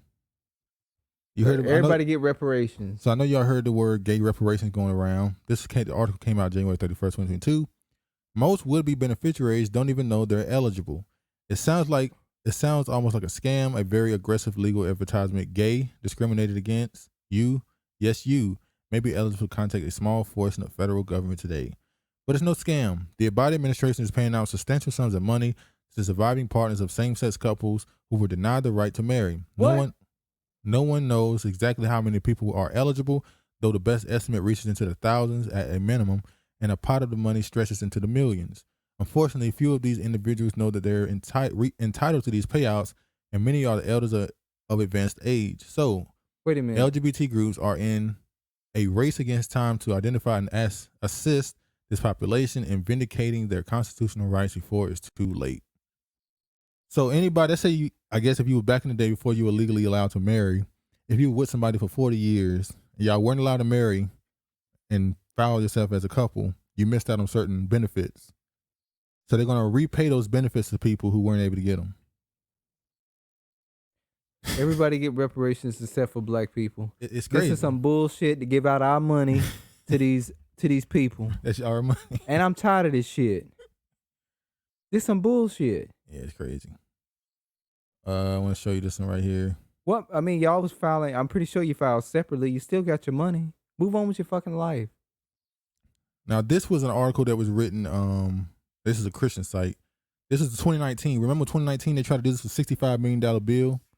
This 2019. They said Democrat-controlled U.S. House of Representatives on Wednesday approved legislation enabling married, quote unquote, same-sex couples to seek millions in tax refunds for unions that were not previously recognized under federal tax law. The PRIDE, Promoting Respect for Individuals' Dignity and Equality Act, removes sex-specific terms such as husband and wife from the federal tax code and allows couples married, while the defense of the Marriage Act, which protected states and the federal government from having to recognize same-sex marriages from states that chose to recognize them, to claim tax refunds for which they were ineligible. That's why they be saying that partner shit. They don't. Yeah. My partner. The U.S. Supreme Court struck down DAMA in 2013. The Washington Blade report that the Joint Committee on Taxation put the estimate amount the Fed could have to pay out if the bill becomes law at $67 million. The PRIDE Act passed the House on Wednesday by a voice vote, meaning lawmakers were not required to put a vote on the record. Notably, no Republican resisted. The Hill noted that the New York GOP rep Tom Reed expressed a technical concern about the legislation, but supported its core purpose to make sure our tax code is reflective of the law of the land as it has been declared by the Supreme Court. Well, we got to do a study for reparations. We got to have HR 40. You got to do a study. Yeah. It's just get your money, I guess. Or as you say, taking somebody else's money. Taking our money. Lord, we're going to move on now. It's Black History Week. Black History Month, week 2. Here we go. Joe Rogan. And you see here the question I got here at the bottom is, who in the hell is Joe Rogan? We've seen Joe Rogan. He was on was it Scare Tactic or something like that? Or Fear Factor or something like that. Fear Factor. He did that. He did he does a UFC commentating. Yep. And then he started his podcast over a decade ago, I guess. And it's grown to be such a giant platform now. But the people he's able to get on his podcast. Now, he is somebody who I guess you could say is in Hollywood, quote unquote. He's a comedian. But some of the people he got on his show, you go, damn. When you see people like Elon Musk, Dave Chappelle, who everybody's expecting at some point to end up on his show because of this, he got to wait to like you said, he got to wait to cool down. Yeah, he got to cool down a little bit before he get back. But the people that's coming out to defend him now, you got to ask the question: who is this dude? Particularly Jay Prince. When I saw that Jay Prince, Joe Rogan is in Texas and Jay Prince is in Texas. But what is their connection? I know he went on his show once. I know who Jay Prince is. I know his connections. I know what he stands for. He's deep into that shit. So now I gotta ask, if he's coming out and throwing his name on Joe Rogan, defending him, who is Joe Rogan? Why does Jay Prince think Joe Rogan isn't a racist? Twitter wants answers. Joe Rogan is not a racist. I know this brother. It takes a sincere individual to admit when they were wrong and have fucked up about a situation. That's a quote. Before we get into it, what is your thoughts on that? I think Joe Rogan is like you said, I think he's CIA. No, I mean Jay Prince. Oh, Jay Prince? Jay Prince is just following orders. Oh, you think he's following orders? Yeah, I believe that. Matter of fact, you said that Joe Rogan went on Joe Rogan's podcast, right? Yeah. So they're trying to they need black people to come out and defend him, be a shield, and say he's not racist.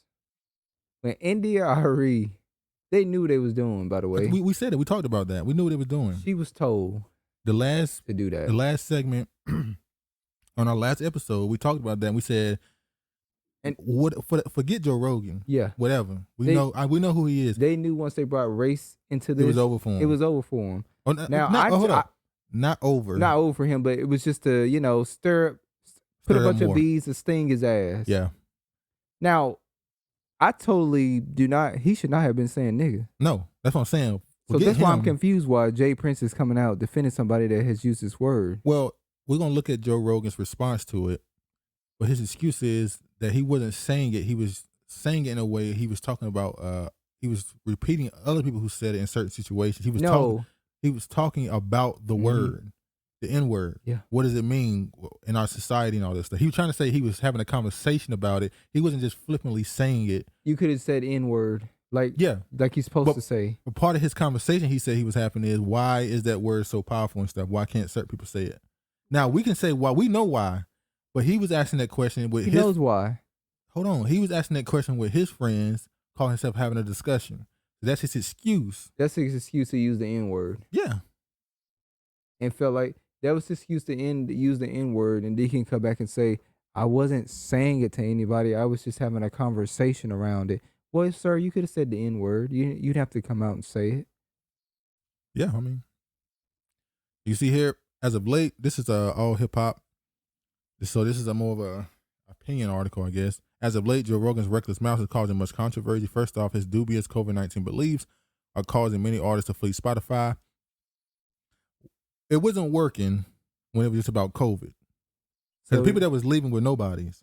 They know they had to. But when India Ari came out and said he's said the N-word, she said I don't care about his belief with that. This is why I'm leaving. And I always liked India Ari. Now remember what we said? I would respect this if you did it when he came to Spotify. Yeah.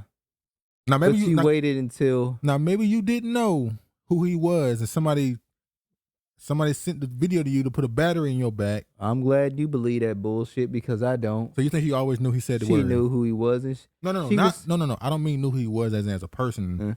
I mean knew he said those things. Yeah. Maybe she don't watch the show. No. India Ari was told to come out and say this. I agree with you. I'm saying on the other side, unless you saying she didn't know he said these things and somebody brought it to her attention. Now they brought it to her attention at a very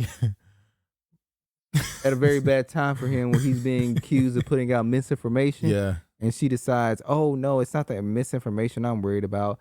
I'm more concerned about them paying a racist off of my earnings and other artists on Spotify. That was some bullshit. She went to the creator talk, the black creators. Black creators built this platform. Well, she didn't say black creators. She said musicians. Listen, what's inferred? She never said black creators.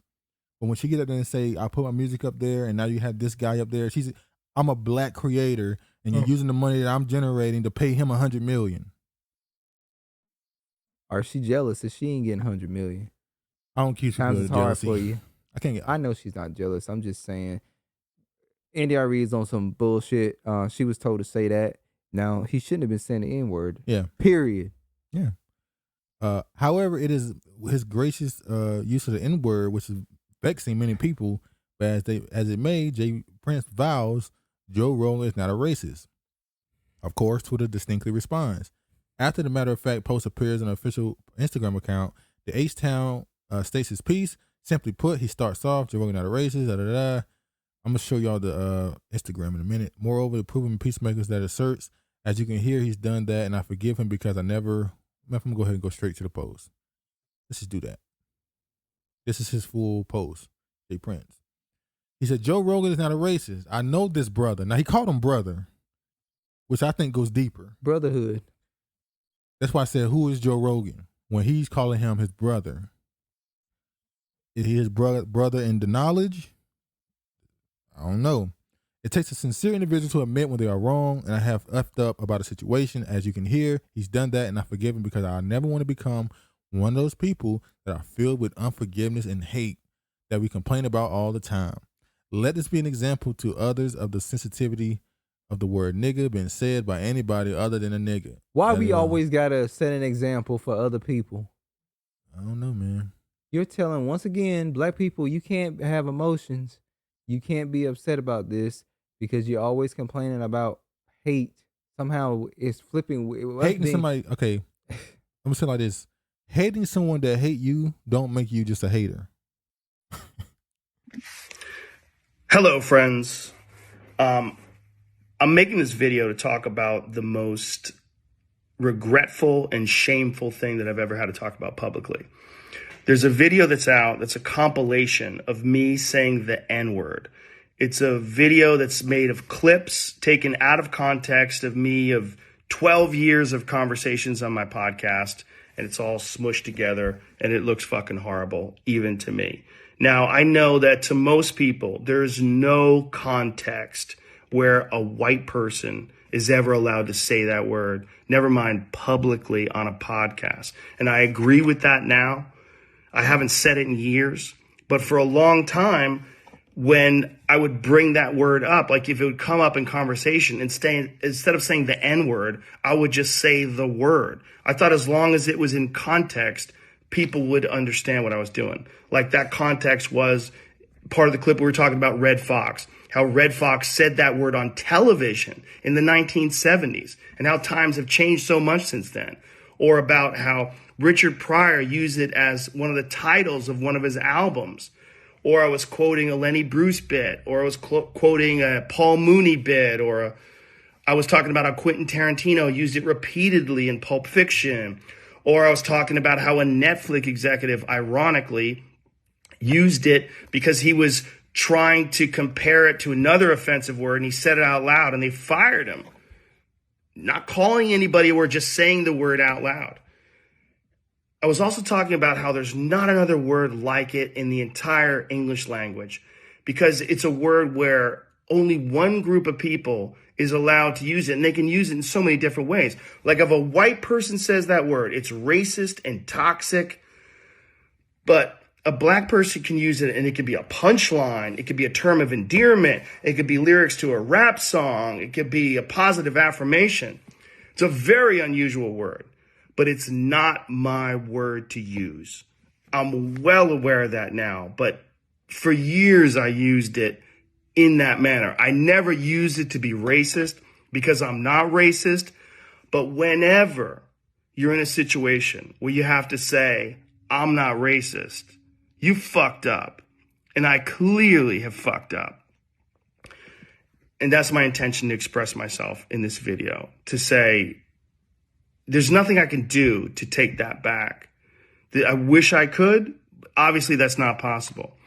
Be taken out of context and put in a video like that. And now that it is cast for thousands of hours, thousands of episodes, over 12 years, I said a lot of fucking stupid shit, which is fine when you're talking about most things, but not when you're talking about race. And there's another clip that I have to address. There's a clip from 11 years ago. I was telling a story on the podcast about how me and my friend Tommy and his girlfriend, we got really high. We were in Philadelphia and we went to go see Planet of the Apes. And we didn't know where we were going. We just got dropped off by a cab and we got dropped off in this all black neighborhood. And I was trying to make the story entertaining. And I said, we got out and it was like we were in Africa. It's like we were in Planet of the Apes. I did not, nor would I ever say that black people are apes, but it. Yeah, what the fuck would that mean if you said you and your friend got dropped off in a black city or a black area and you were on your way to see Planet of the Apes? It was like you're in Africa or you was actually in Planet of the Apes. So what was he referring to? But yeah, it's kind of funny. How can you get out of that? There's no way you can get out of that story. The movie Planet of the Apes is about fear of a black planet. So it's funny he said that. And I think his story is bullshit. I don't think he got dropped off in no black area. I think he made that story up. What do you mean he didn't get dropped in a black area? I don't think he got dropped off in a black area where he was surrounded by black people. He thought he was in Africa and he thought he was literally in Planet of the Apes. I just think he used that as a fake story to be funny. I don't think that story actually happened. I don't know what you're saying. You think it's fake? That he actually was in a black neighborhood? Yeah, I don't. Damn, I you don't even think he went to a black neighborhood? No, I don't think that he got dropped off in a black. No, it's too much of a coincidence that he was on his way to see Planet of the Apes. Well, yeah. He happened to get dropped off in an all black area, and then he references this. He felt like he was in Planet of the Apes. That's just too much of a coincidence to me. It's clearly meant to be a joke. Exactly. When I say joke, I mean like one of those stage jokes. He thought he can just, he with his friends, I can show how witty I am. I'm witty. And it's like, he was calling black people apes. Yeah. That's what you were doing, we don't sir. really see no more of that. But that's what Jay Prince is defending. And Jay Prince, he said some shit like that, and you gonna come out and say a person's not racist when they said they was dropped off in a black area, and he felt like, forget the Africa shit, he felt like he was in Planet of the Apes, which means he's referencing black people as being apes. There's no fucking way you can get out of that. Man, they're gonna get him out of it. No, he ain't gonna get out of that shit. Not with me. No, I ain't say it was you. But what's gonna happen to him? He has the biggest platform on the planet right now. At least, hold on. You got the Fat Joe? Yeah, I got Okay. it. I got it. We're told. By the way, we're told he has the biggest platform. The numbers could be lying. That's what I said. They keep emphasizing his We know numbers. that they like to push certain people. But they keep emphasizing his numbers. They could be lying. Like I said, I believe he's some type of connected to some agency. But we'll get to that. Here's a clip of an MMA fighter, Israel Adesanya, how you say his name. I believe, by the way, when I say his accent, he's Australian. I think he's a Nigerian. It's like out of Australia. Let's let the You hear tape. me? Yeah. Okay. Let's let the tape roll. You just want to. Let's let the tape roll. All right. Every week I get proven why I state what I state every fucking week. I had a question for you around Joe Rogan. There's been a lot of controversy with him. First off, let me take this one. Hold up. I'm black. I can take this one. Look. Okay. What were... No. There's a lot of cunts in this game. There's a lot of snakes in this game. I've been in this fight game since 2008. And Joe Rogan is one of the nicest, coolest, humble motherfuckers I've had the pleasure of working with. Understand that. And you know, it's just... Fuck the noise, man. You know what they're trying to do. You can't control the man, and he's got the biggest platform in the world right now. So that's my nigga, Joe Rogan. Fuck the noise. Going off that, what words of advice would you give to Joe Rogan to shut out all the noise around him? Do what I said. Fuck the noise. Just keep doing you, Joe. Have some mushrooms. Keep doing you. Let me say this, because we go back and forth on this all the time. It is quite strange. It ain't no fucking quite strange. Let me finish my thought. Here we go. Can I finish my thought? You want me to finish? Yeah, I'm gonna let you finish. Okay. It is quite strange. Look, you can't even, you ready to go. Just calm down. It's quite strange that a Nigerian, and I think by way of Australia, is in America giving a Caucasian a pass for saying the N-word because that's his nigga. That ain't even your... That ain't his stilo. That ain't his swag. That ain't your thing. This my nigga. Like, that ain't how they talk. That ain't you. You right there. You sound like a person who said what people. You're a company man. He's been called that. I've seen people call him a company man. He's told to act like an African American. I don't know about act like an African American part. I mean, he's in the defense of the UFC at all times. Anybody associated with it. He's acting like an African American with that statement that Can he I made. please finish? Can I finish my? You can get yours okay. off. Just please let me get mine on first. I do find that he doesn't have a place to give him a pass. This ain't got really nothing to do with you in this situation. To me. What you mean in this situation? Him saying the N-word, and if African Americans have a problem with that, they are the ones that should address it. There's not really much he can say to me. Okay. All right, I gotta go. You need to shut the fuck up. Every week, ever since this thing, every week it's been something. These black foreigners feel so comfortable with telling these other groups of people that it's okay to do whatever the fuck they want to do or say to black people. We had the Jamaican woman last week telling black people they were telling other races that we were going to include them in Black History Month and all the things they've helped. That wasn't her place to do that. Then this week, I told you, every year Black history becomes fuckery. It's the black immigrants this year that's doing it. Then you got him telling Joe Rogan, it's okay what you did. Forget the noise, forget these people. You my nigga, blah, blah, blah. That shit wasn't funny. He was being a caricature of a black man on that stage. That's what he was doing. That ain't how fucking Nigerians act or talk until they come to the fucking United States of America or they be watching our asses on TV. And I'm sick of the shit. That's why I don't fuck with them. And I say my priority and my concern is for Black Americans because they don't do nothing but come over here and just fucking, they don't add nothing to us. What do they add?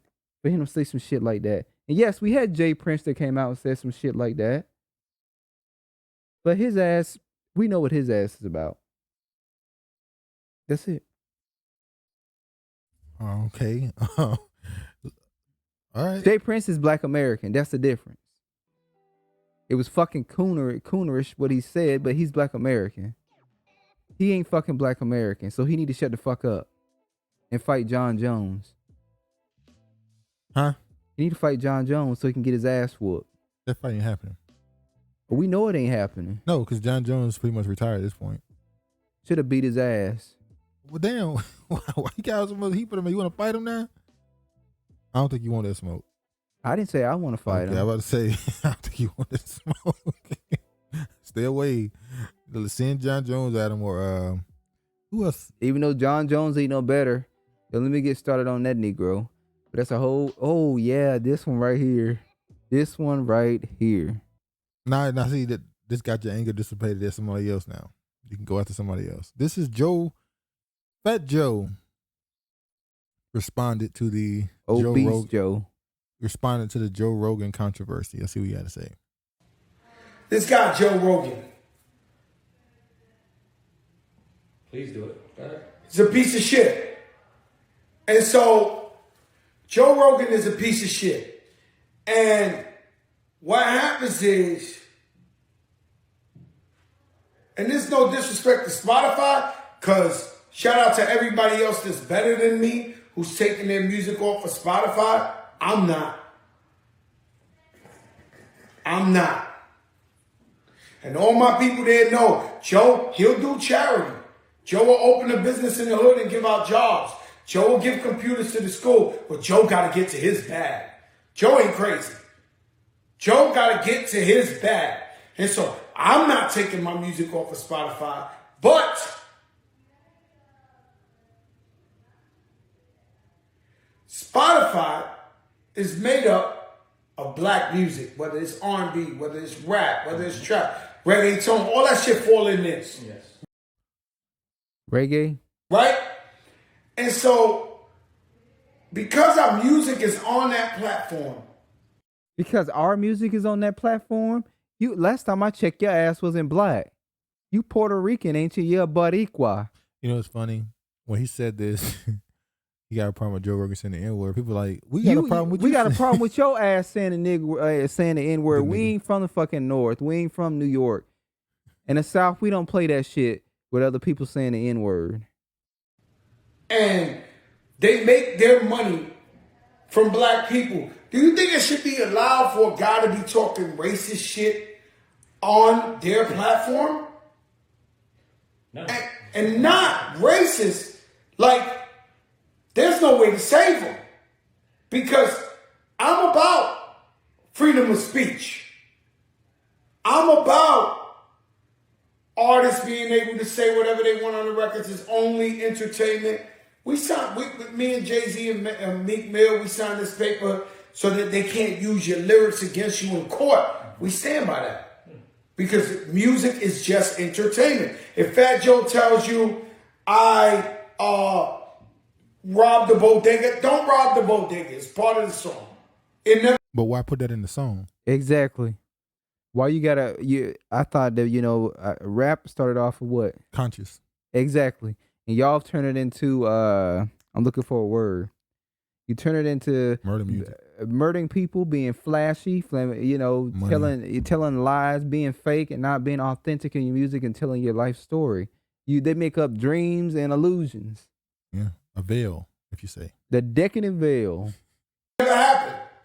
I killed it didn't happen. And so it's entertainment. But no matter how much, free speech, man should not be allowed. This country has a long history of slavery, has a long history of systemic racism, has a long people fighting to vote. Even now they're trying to suppress the vote. How does this guy even live. Okay, I can't even go no further. Fat Joe been trying to make inroads into. It's been the last 2 years. He's been heavily trying to be Force his way into to the black. It's hard to explain. He wouldn't be part of the black bourgeois or the black. It's like he political wants to, class, the black. Yeah, like he wants to have say-so in the black community, which is weird because leadership, basically. Leadership. That's the great word for it. He want to be part of black leadership. But he's face not of black leadership, yeah. Black. He's come out and said, I'm not black, I'm Puerto Rican. Yeah. So why do you feel that you should have a position in a spot in the black community to tell us, I don't need nothing for you, Fat Joe. I don't need nothing for you. I don't want you defending me. I leave us alone. I don't understand why y'all always leave us alone. Should we show this? Yeah. Okay. But once again, Remy Ma, you can't say nothing about Fat Joe because that's his pit bull. Oh Lord. Did you call Remy Ma a pit bull? When I say pit bull, I'm not talking about features. I'm talking about her. I'm talking about her willingness to defend him. Other people say the same thing you're saying right now. When they call them pit bulls, they're not talking about their looks, but it gets taken that way. Well, they can take it how the fuck ever they want to take it. I am not calling her no pit bull based off of her looks. I'm talking about her willingness to defend Fat Joe to the end of the world. I hope she has enough. I hope she do that for her husband. Well, she hasn't shown she don't. All right, now this is the Young Turk, because when Joe Rogan came out, obviously the left side of the politics wanted to attack Joe Rogan because they're calling him a right winger. So they're attacking him and saying, get rid of him. He's a racist. Get rid of him. And people are like, oh, okay. Well, let's show some of these other people who are calling for him to be taken down. Let's show what they was doing in the past. Now, this is a Young Turk. They the worst. Yeah, they're terrible. And Jimmy Dore, too. Yeah, and they did the same thing they did to Joe Rogan, taking what he said, quote unquote, I'm saying quote unquote, and put it in out of context. They did the same thing to them. They took what they said, quote unquote, out of context. So is it the same thing? Will the Young Turks be canceled? I apologize. I know these are like difficult words to hear, but words like nigger and fag. Nigger. You niggers are why I lost my job. He only shot a nigger. Run, nigger, run. Nigger this or nigger that. Okay, so they're like, all right, you come. Sorry. He said the most. Chink, whatever his name is, he said it the most like, boo. Nigger this or nigger that. That Jerry Rice looking nigga. Whatever, niggerhead. What? He said that Jerry Rice looking nigga. Nigger. Nigger Lake.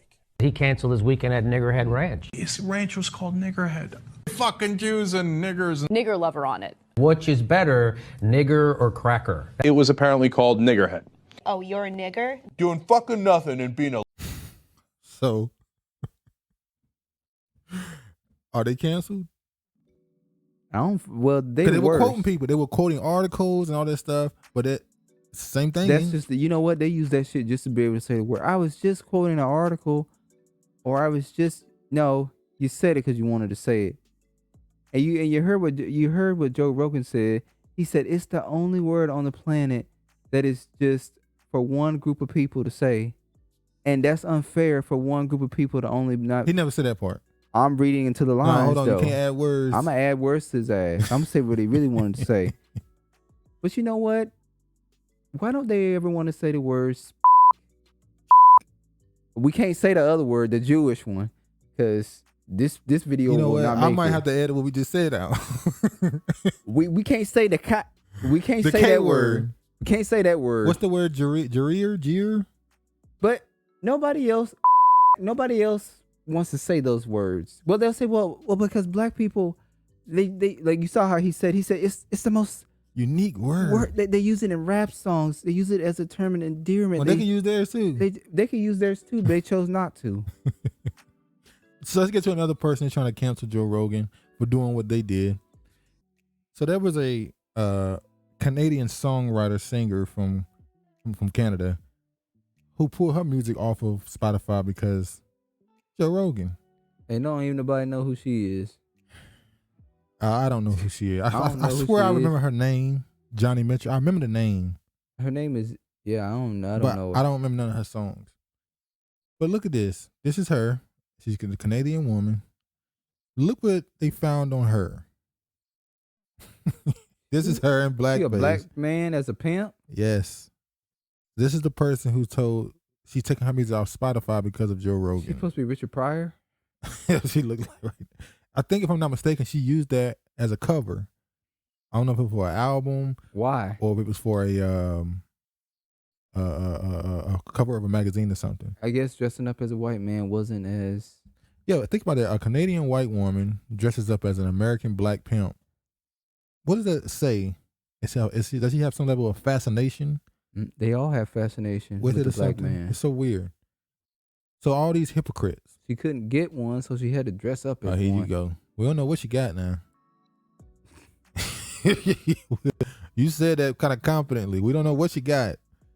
I'm going to show you another one. Now, Howard Stern recently came out. And she ought to be ashamed of herself for letting him do that shit. She's been his whatever since the 90s, that black woman.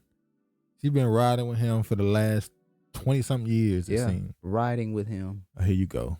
Inferring something else. And look at this skit done by Howard Stern. Oh, hush up. I hate blackface. Well, hold on. Hold on. Yes, that's red. That's the Jefferson's ass? George Jefferson. Well, get this shit up. Name. Oh. Besides, Whoopi done wrote everything I'm going to say here tonight, so it's all right. Ain't that right, you smelly nigga? I didn't write that. Well, you is a smelly nigga. I got some more jokes for your New Year's Eve party there. You're not tired of this. And don't be racially offended, because Whoopi done wrote them for me, okay? Here we go. Go ahead. Black hole. Black hole. You're going to love this. Tell her that.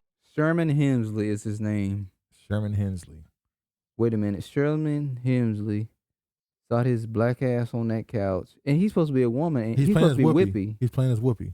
I think they're mocking Whoopi for allowing, what's his name, to be in blackface. But you're doing it. But then you're letting another white man dress in blackface to mock somebody else who wore blackface. So you're no different. And then they got a picture of Aunt Jemima. No, that ain't no Aunt Jemima. That's the actress that won the first Academy Award. The first black person to win Academy Award. Oh, she played as Fannie Lay. That's not first. Hold on. Hattie McDaniel. Okay. I'm saying she's playing as a mammy in a role. That's why I thought Aunt Jemima. She's a mammy. Look, in a 40, it's probably a Coke 45. I ain't seen a Coke. And a thing of box chicken. of chicken. And Sherman Hemsley, short ass, went along with this. He ain't shit. If I'm not mistaken, we're gonna leave that alone. But yeah, and another black man dressed up in a dress. Dressed up as a woman. Why do black men have a fascination of imitating black women? I don't know. Is it because they grew up in a household with black women and they just so fascinated by them? So they mastered the mannerism? I don't know. But hold on, let me The black man want to dress up like the black woman. The white woman want to dress up like the black man. Shit is just all out of order. Nobody want to be themselves. No, sir. What the hell's going on? All right. Talked about that. All right, now we got to talk about this right here. Something else is coming. The remake of The Color Purple. Mm-hmm. They did put African Americans in the cast. That don't matter. What you mean? Should that movie even be allowed to be remade? Well, that's I said that. We said it for different reasons. I'm talking about the movie itself, the script. Should that be allowed to be remade and pull even more of a strain the relationship of what the between black men and black women even more? We don't know what the storyline is going to be. They could change. Color Purple. The storyline could be changed in this movie. Well, we don't Oprah know what it's going to be. This is not your mama's Color Purple. So that they could take a totally different route. How much different they really gonna make it? It's based off a book. Well, we know that all the times they don't follow the books directly. Well, so I say it's a remake of a movie. Is it a remake? Yeah, it's a remake of a movie that was very controversial, but it was also very popular. Was it controversial? Yes. Well, at the time when The Color Purple released, there were plenty of people saying this movie is terrible. Oh, I've never heard that growing up. No, we didn't hear it growing up, but looking back, it was plenty of organizations that were saying this movie is detrimental to the black community. Did it affect the black community that we experienced having this movie out? Do you think any relationships failed or maybe subconsciously? I didn't see that. Growing up, people look at this movie as a comedy. So if you view it as a comedy, how can it? But you can't tell me you don't see these things in here, and subconsciously it don't affect some of your decisions. I think you hear what I just said. I heard what you said. You gonna make a point on that? I think when you're a child watching this movie, it's not gonna affect you as much as being an adult. So wait, you don't think it would affect children to see that? Did it affect us? Did it affect you seeing Color Purple when you was little? I mean, I don't know. Maybe I need a psychologist. I'm asking you a question. You saw Color Purple. It may be subconscious. I don't know. Me watching Color Purple. I saw it as a comedy. I never saw it as I'm saying as a child. Now I'm not talking about as an adult. I saw it as a comedy. And by the way, when we say comedy, we mean certain scenes and were funny. Was funny. Not the whole movie was funny. It was just the like, Harpo. You told Harpo to beat me. Like, you showed Liz ugly. Like us. When we saw Suge tell Celie she was ugly, we never thought, oh, she telling her that because she's dark skinned. We saw that she telling that because her ass is ugly. I mean, whoopee. I mean, it could have been any shade. If your ass is ugly, your ass is ugly. Oh man. One thing though in this film that I pointed out was the fact that they made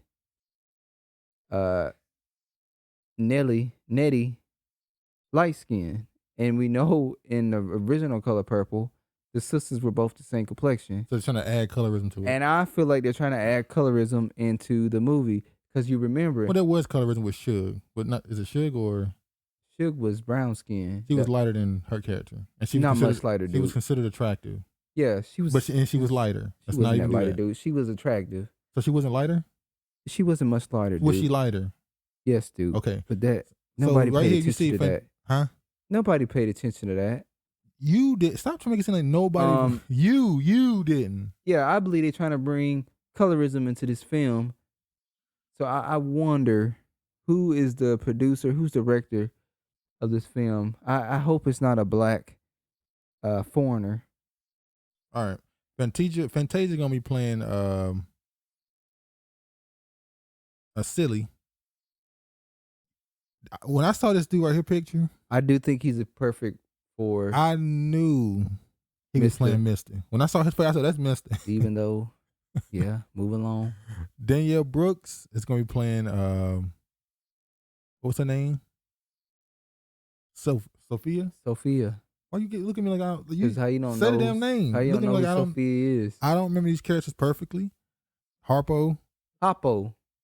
His name is Harpo. Harpo. That's his name. Taher P. Henson. This one I'm on the fence with. I don't know if Tahaji P. Henson should play this role. I don't think she should have this role. Halle Bailey is going to be playing the sister, Nettie. And I damn sure don't think her should have got this role. Why? I just don't think she's right for this role. No I think reason? they could have found somebody who's an actual actress to play this role. But they have plenty of people that rap and do acting. Okay, that's good for them. So Tupac shouldn't have played none of his characters. Tupac was great in his movies. But he was an artist. He was an artist, but he also went to school to be an actor as well. That's not the point. No, yeah, it is a point. How you know what she did or not? She didn't go to no school to be no actress, dude. How you know? Look it up. No, did you look it up? I don't have to look it up. I know she didn't go to school to be no actress. Okay. Tupac actually went to a school. So you gonna acknowledge that part that Tupac actually went to school? But he was an artist. He was a rapper. He was a rapper and he was an actor. But he wasn't a real actor. How he wasn't a real actor if that's what he went to school for as well. But he's a rapper. You can be a rapper and be an actor. Oh. But she can't. No, she can't. She can't be one. Why? Because she ain't built for it. But yeah, the Color Purple. Her is terrible. I feel like they pushing her. What they got to do with anything? Because I don't like when they try to push people on you. And that's what How they're they trying to doing with push on her. you? Oh, you mean the fact? Yeah. You listen to her music? No, they're pushing her on the masses, and I don't like it. Do you listen to her music? No, I don't listen how to are her they music. pushing her on She's you? a fake prince. How are they pushing her on you? What you mean? You said they're pushing her on you. They're pushing. When I say pushing her on me, I'm referring to the masses. I'm part of the masses. But you don't listen to her music. No, I don't listen to her music. So how are they pushing her on you? You're not part of her demographic. By what I'm saying, they're pushing on me is when I go to places, I see ads for her. I have to skip the ads. I have to maneuver around her because I don't want her in my, her in my recommendations. So she can't even have ads now? No, I don't think she's that great, to be honest with you. Have you ever listened to her? Yes, I listened to her. You had me listen to that song she made with that Canadian dude that got canceled for defending a white woman. Okay. I wasn't impressed. But you don't want a woman to be a singer. I don't give a damn what a woman do. Well, I don't give a damn what she do, but I don't think she right for this movie. No. What more do you want to talk about? We're not talking about a movie no more. You said you just thought it went on a tangent about her being an artist and that she's been pushed on people. I don't think her music's that great. But let's move on. Yeah, we should have moved on like 30 seconds ago, but you kept pressing the issue on this woman for some reason. All right. I don't know why we talking about this, but okay. We were asked to give some comments. We were asked to speak about it. Someone in the comment section pointed it out, and I it's did a good bring it topic up. because we just talked about colorism in the movie Color Purple. I know. British Vogue faces backlash for a February cover featuring African models. So on this cover, what are you doing? I'm not doing nothing. Go. I'm not reading nothing. Oh, okay. We don't need to read the article. We can see. Okay, we can The see. complaint they have is that these women are being made darker than they really are on the cover. But I've seen this before. There was a woman from Africa. She, I'm pretty sure you saw the picture. The darkest woman in the world. No, she was that black. No, she's not. She's not. They made her look this dark. She's not quite that dark. She's a dark brown woman. Like, there's no such thing as a black person on the planet. What? You stretching your eyes? Say something. I would say I've seen some people that are black. Who? Mainly when you go to areas in East Africa, the Sudanese people? They're known for being extremely dark. Like, they're black. They ain't no shade of brown. It's black. Yeah. The Nilotic tribe, they're black. I wouldn't say they're completely black. They black, dude. I'm not gonna. I wouldn't say sugarcoat their this t-shirt black. For this. I'm gonna tell the truth. I don't think their t-shirt black. No. Okay. But so the complaint is that they're making these women darker than they really are for this cover. Well, they ain't t-shirt black because you can still see their ass. No, they're pretty much t-shirt black. No, I could tell the difference. I know they got a damn t-shirt on. The only reason you can see that is because they're literally shining. They're not as black as a t-shirt. No, the reason why you can tell the difference because they're shining. Their skin is shining. They're not actually that dark as they say. And they say they're doing this because they believe it is skin fetishes. The black skin, they're fetishizing the black skin, which is something they do with models all the time, particularly female models, particularly black, dark-skinned women. They tend to make sure they're bald, and they make them as dark as possible in their pictures. And let's be honest, a lot of those models, particularly the other races, beauty is not really something they look for. Like the standard idea of beauty, symmetrical face and stuff. They go get women that look kind of strange. Well, that's what they like. That's what I'm saying. So with the African women, the way they do the same thing to them is they go get them and they make their skin extremely dark. Even they make them shave their head, or they wear, as you can see here, wigs. Now, they had a problem with the wigs. They felt like if it was if it's Black History Month and you celebrate Black History Month, why put them in wigs? Let them wear their hair, their natural hair. So now, when we see this, because this is might be the longest topic, what does this really promote? You have so-called black women, you're making their skin darker than it possibly is, and you're giving them fake hair. You know what? You're making them a caricature. Yeah. They don't even seem real. They're They're like a character created. And what you about to say? Oh, I was about to say, yeah. Even Tyra Banks, she said that they brought her. She's strange. She looks strange. That's why she got. Yeah. They chose her as a model. They look She for has strange features. They look for unique, as they'll say. Yeah, unique she's unique. features. But Tyra Banks isn't ugly. Yeah, so they tend to use these, particularly African women who are dark skinned, and they make them extremely dark, and their skin becomes a it's hard to explain. They're not real people anymore. Their skin becomes, you know what? They turn them into art. We can say it's a good thing, but they turn them into art to be looked at as a, like I said, as a caricature of actual person. Why can't they just take a picture of these people, how they normally look in their normal skin tone? Why they got to do all these things? They just love to do stuff to start up controversy. Like when the person asks us, tired of this shit. When the person asked us to talk about it, shout out to you, by the way, in the comments. When I first looked at it, hold on. I saw people saying that they don't know how to put light on black people's skin and stuff. I'm like, yes, they do. Yes, they do. They know what colors bounce off of dark skin, blues and purple. They know what colors fit your skin. They know how to get the light to reflect off you better. That's on purpose. They want to make you into something that's not human. That's kind of the point. They want to make you more exotic. There you go. Your skin becomes exotic. Look at these extremely dark women. These extremely black women. When they could have just let you shine in your natural skin tone. But, you know, I don't know how you go combat that. I mean, you kind of either don't work with them or deal with it. That's clearly how they see you. So it is what it is. But yeah, that's that on that topic. Now we're going to jump to this. I want to talk about this real quick. Let me see. This is a marketing campaign on Twitter. It said the state of the brand behavior on Twitter and what's coming next. It says, what do people think of brands today? For over a decade, marketeers have turned into Twitter as the world's largest focus group, where people are sharing their raw, unfiltered opinions on brands each and every day. Now more than ever, it's important for brands to understand how and when people want them to show up in the public conversation.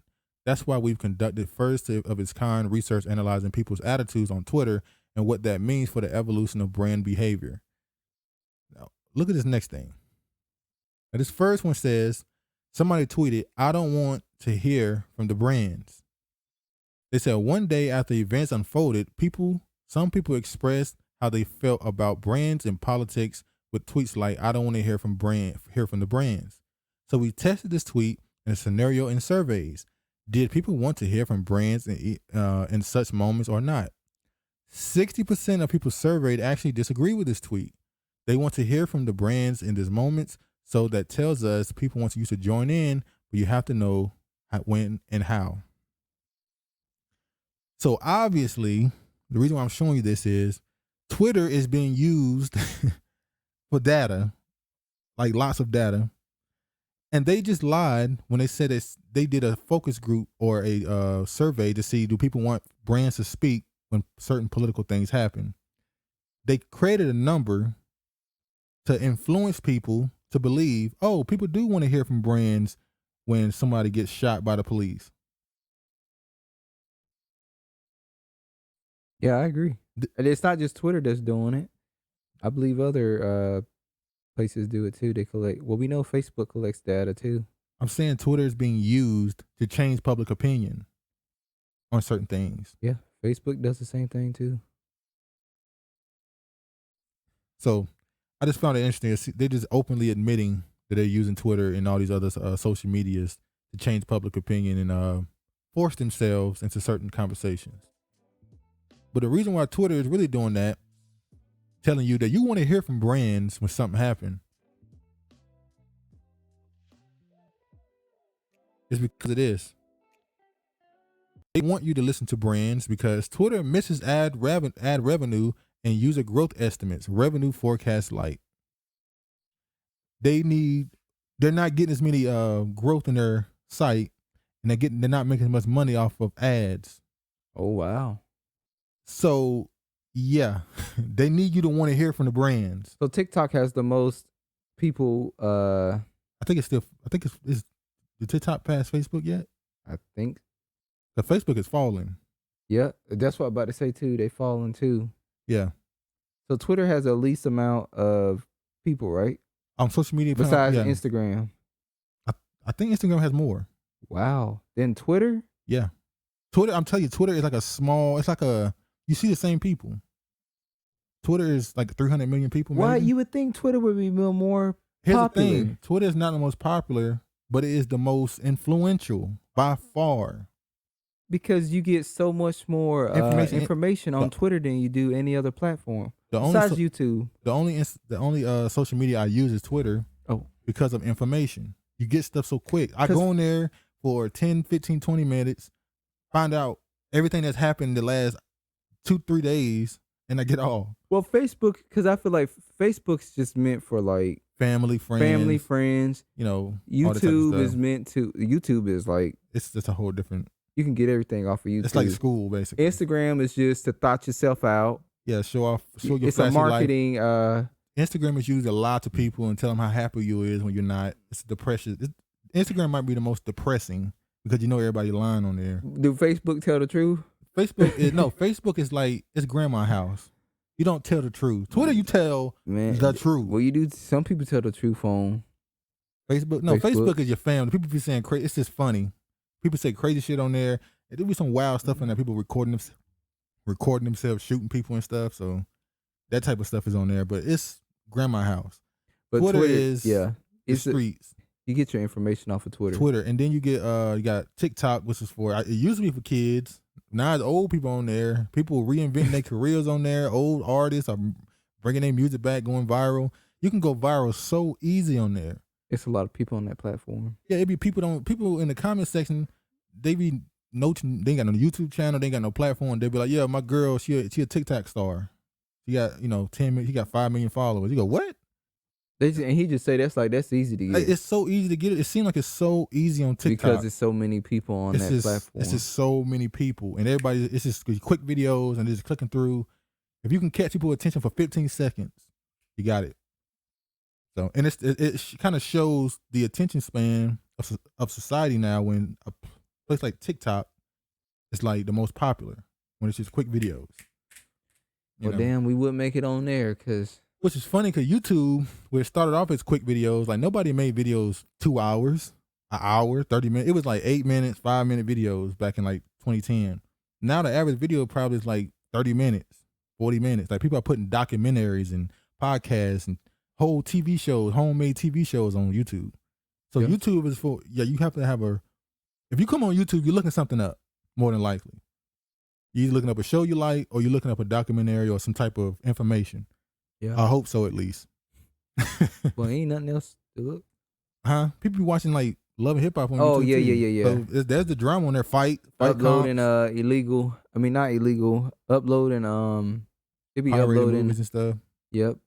There's fight comps and stuff too.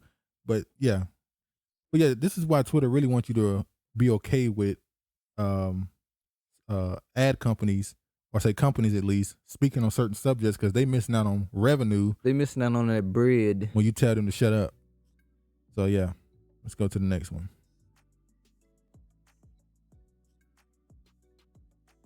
I don't even know why I clicked out of that. I should just went to the next one. Snoop Dogg officially owns Death Row.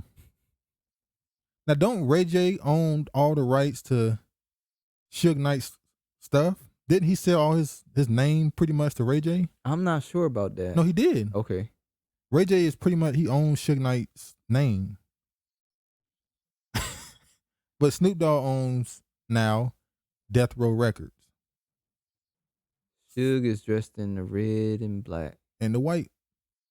By the way, he's known, MC Hammer is known as a real nigga, by the way. People like make fun that he went broke, but he went broke giving his money away to people. He was actually just giving it to people, and they were just pretty much using them. And he's also known as a nigga that the people don't play with. Like he bought that life. He whoop your ass. Yeah.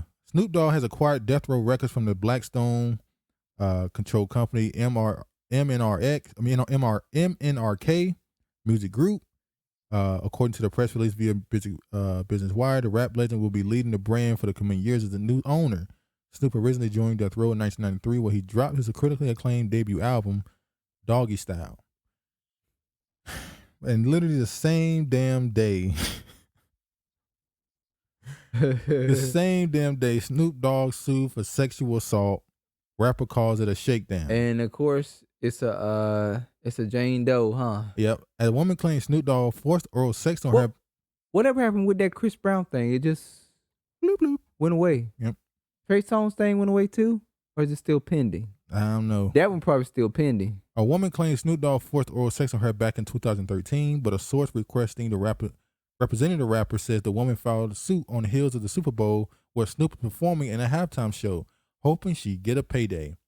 The woman, who is only identified as Jane Doe, claims in March 29, 2013, she attended one of Snoop's homes in Anaheim, California. After the show, the woman says Bishop Don Juan, a longtime associate of Snoop Dogg, that's a pimp, by the way, offered her a ride home. She said she fell asleep in the car, and when she awoke, she had arrived not at her home, but at Bishop's. Wait, so you got in a pimp car and expected him to drive you home? Come on. You got in a pimp's car and expected to go home. Okay. The lawsuit says the plaintiff was exhausted and fell asleep at Bishop's home. So then you just went in the house and just went to sleep. Yeah, okay. The next part is kind of explicit. How did he discriminate against you? you? Is that a man? Huh? Gender and sex, is that a man? No, she's saying that he did it to her because she's a woman. Oh, okay. Although it is strange to say gender and sex. I'm telling you, stuff get your mind. All this shit going on, you got to ask questions now because you be like, what? She then says Bishop gave her a dress and told her to put it on so they could go to Snoop's studio, saying, I want to see if you will make you the weather girl for some TV show. The woman says in a suit she's a model and dancer. She then claims she went to Snoop's but had a stomach ache, so she went to the bathroom, and while she was on the toilet, Snoop. Wait a minute, you shitting on the toilet and he gonna take his? I don't believe that. That's well. Hold on. This is Hollywood. Hold on. This is studio. This is the studio in the rap game. So he probably told her what he had done, and then Snoop said, "I'm gonna go in there and do it too." Allegedly, is that what is being reported? She claims shortly thereafter, Bishop said to her, "Come here, take a picture with Snoop." She said she was scared and took the picture, and then she said Snoop wouldn't hire her because she refused to willingly and enthusiastically give oral sex. Snoop denies the entire story, saying it was a pack of lies. He posted an image on his Instagram calling her a gold digger. What? At TMZ, the woman demanded just shy of $10 million. That demanded was rejected. I don't know how when she brought up the part about the studio. You want to skip over this? Whoops.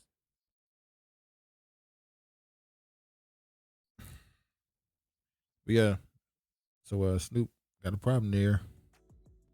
Let's go to the next They thing. said it rejected, so he don't got no problem. No. He rejected to pay her. Oh damn! I thought they rejected $10 billion to give her. He ain't rejected. So wait a minute. She went. Hold on. She wanted to set out of the court for $10 million. I guess yes. For and $10 she million. thought he was gonna be like, take this. The Super Bowl. If people think I don't think you get paid for that, do you? Or do you now get paid for it? At one point, I you think did. you do get paid for it. At one point, I believe you did not get paid for it because it was like you're in front of the stage in front of more people. And than your ever screaming gonna go up. Yeah, you're gonna. It's more people gonna see you more than ever. So we're not paying you. But I think they pay him now. That's fucked up. Bloomberg Business Week. Voters fed up with COVID are turning against Biden and the Democrats. The White House insists it can defeat the virus, but the nation is increasingly willing to live with it. So people are sick of it, as we were talking about earlier. So they said they want to live with the virus. They like, it is what it is. We'll get through it. Well, I get sick, I go to the hospital. Well, no, they don't. I take precautions on my own. I don't need, because the mandates, people are done with it. People tapping out at this point. They done with the whole situation. You can see this right here.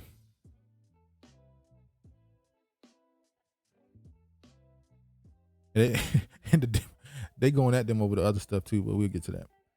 You see here, with the Omicron wave receding across the U.S., frustration with pandemic lockdowns and restrictions is on the rise among almost every segment of society. The vaccinated and unvaccinated Republicans, the Democrats, city dwellers, and their country cousins growing numbers of Americans are becoming resigned to living with COVID-19, even if it means accepting that more people will get sick and die. The Biden administration, though, hasn't changed its message. The president's goal is to defeat the virus, the White House press secretary Jen Psaki told reporters in January. That disconnect is emerging as a central political challenge for President Joe Biden as he prepares to deliver his State of the Union address on March 1st. With disapproval of his handling of the crisis steadily increasing, he's well out of step with the public, including crucially many Democrats. That unpopularity risks sinking the party's candidates in election this fall and imperils its slim hold on Congress. That's what this is all about. That's why they're getting rid of the mandates now. We're going for now.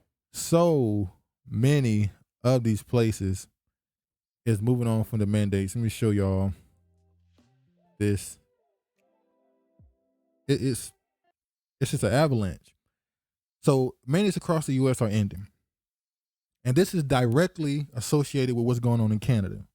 If you haven't been paying attention, I'm pretty sure you saw what's going on. The truckers got a convoy, Ottawa, then shutting down the border crossings. It's affecting parts getting over to America, auto parts, especially in Detroit. The factories had to move. It's called the Ambassador's Bridge. Yeah. So it's causing a lot of problems. And now, all of a sudden, in one day, like 10 states announced they were getting rid of their mandates. Even the state of Washington. Yeah, New York, Washington, Illinois, California, Oregon. got some, Oregon, New Jersey, Massachusetts. You see right here. Ooh, nigga had a sneeze. But yeah, New York getting rid of for businesses and stuff. And the reason why they did this, and this is, I heard someone say this, and it was it kind of was proven right.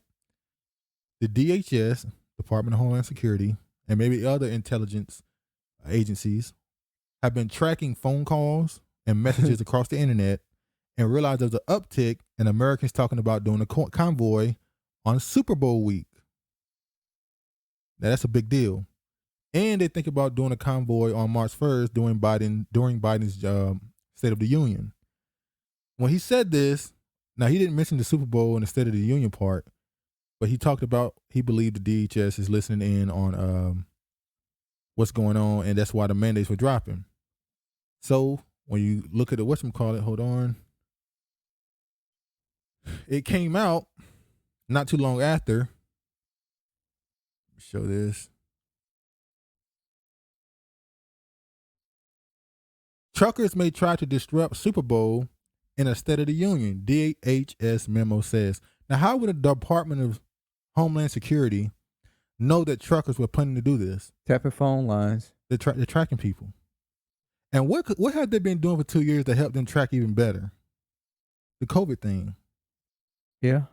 Also, if y'all know about, Israel had a spy program they had. I forgot the name of it. We're not shocked. I forgot the name of it. It was used to hack phones. It was caught, and guess who purchased it? America? The CIA or the FBI, one of them. So I wonder if they're using that technology now to spy on people's phone to do this. That's how they found out they were planning on doing convoys here. America. So you see all these places that are doing the shutdowns at this point. And like I said, it has a lot to do with Biden's approval ratings and people being done with the pandemic. The lies are finally being exposed openly. The big stuff ain't even came out yet, or at least in the mainstream media, what we call mainstream, should I say. As you can see here, Biden's average approval rating dips below 40% for the first time. Wow. I thought it was at 30%. I thought it was lower than that. When it said average rating. That must have been a poll. That means multiple polls. The average rating is below 40. Before it was somebody at 42, some at 35, some at 26. So now they finally got a number. The average number is below 40 now. How long he got? Now, we've been saying, we said last year, will he make it to the end of the year? He made it. He made it he did make it to the end of the year. Will he make it to the end of the year? I don't see how. I mean, his dementia is getting worse. It's alleged dementia. Alleged dementia is getting worser. People are getting fed up with the mandates. See, he should have did what Trump did. Trump put it on the state. Mm-hmm. And now the state about to put it on the local level. Yep. Because they know re-election, they're trying to get that heat off of them. See, Trump always had the heat off of him. Yeah, that's what they do. So now the mayor got to decide. East mayor got to decide. They'll say, well, we're lifting it, but the mayor, like here, could say, well, I'm keeping it. I'm still going to keep the mandates in effect. Yeah, the local people can keep it. So they just keep passing it down. Yeah, till they get to the damn school board. President Biden's approval rating is a key average of major polls dropped below 40% this week. The first time that's happened since he took office. The real clear political average of all recent national surveys found Wednesday that 39.8% of Americans approve of Biden's performance, while 54% disapprove. Over half the country. The president's average approval rating ticked back up to an even 40% Thursday, with an average of 53.8% the respondents disapproving.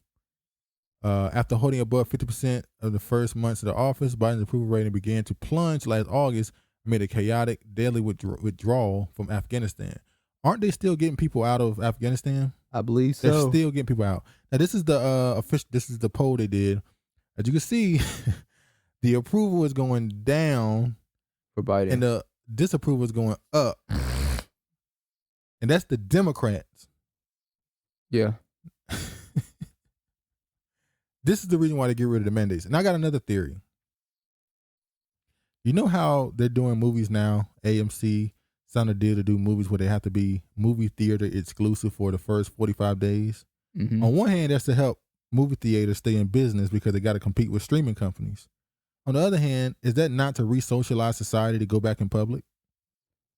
Maybe so. Because people don't want to go out in public more. Is there a reason to? People go, I can watch it on my 40-inch screen at home. They've been getting stuff delivered from Amazon. Yeah, Amazon. I mean, I saw some kids who were like, I'm going to go to the mall. And I'm just like, what is in the mall? I mean, they done closed down plenty of stores. Who you think made the most money in the pandemic? Amazon and Microsoft. Microsoft, because how were the kids learning? On computers. Who they get these computers from? Microsoft. So Microsoft and Amazon came up the most. So Bill Gates and Bezos. Yeah, Bezos made the most Jeff money. Bezos. They're the ones who came up the most. Which is crazy because Mark Zuckerberg, he just lost $30 billion in net worth, and Facebook just dropped, was it $200 billion in net worth? I mean, in the stocks. Wow. I might got that number completely wrong. I'm sorry. I'm pretty sure it was that much. So Facebook, if you were paying attention, kids not using Facebook. Kids don't use Facebook. So Facebook is on its decline now. It's still the older generation. It's the older generation the using millennials it. and the millennial, half the millennials are still on it. The other half, the bottom half. We know who use it. That generation don't get old. Generation X. Our mama's generation. Yeah. They are. So bottom third of the millennials and the Generation Z are not using Facebook. They might be on there, but they're not active users. They're on TikTok and Instagram.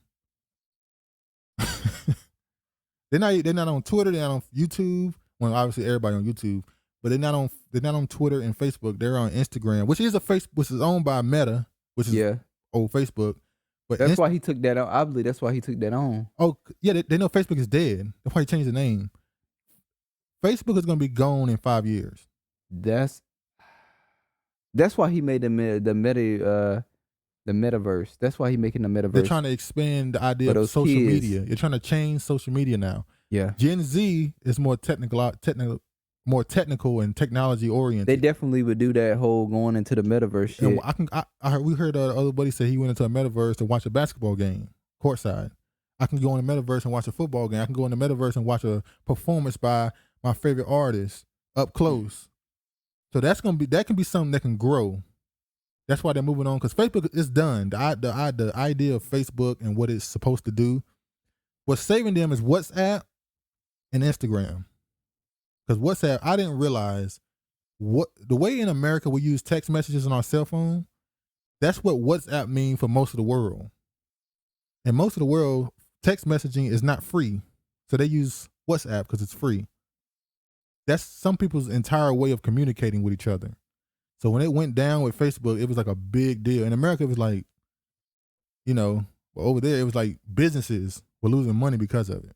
Yeah, we have text messages. Yeah. That's kind of weird. They don't have text messages over there. They got to use our app to send messages to one another. Yeah. You see here, exclusive.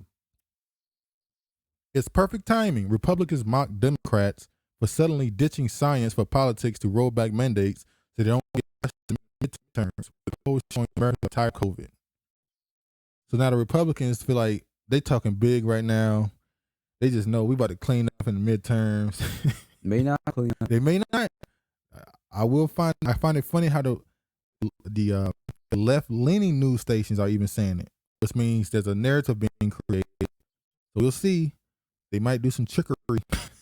Which is what they're known for. We'll see what happens with that, but Republicans, they just gonna lay back and just wait and see if they win, because they ain't gonna do nothing to actually win. This is the article. Statewide mask mandates are disappearing, but should you continue to wear one? Now, when this first started, remember Dr. Fauci said you don't need a mask? Yeah.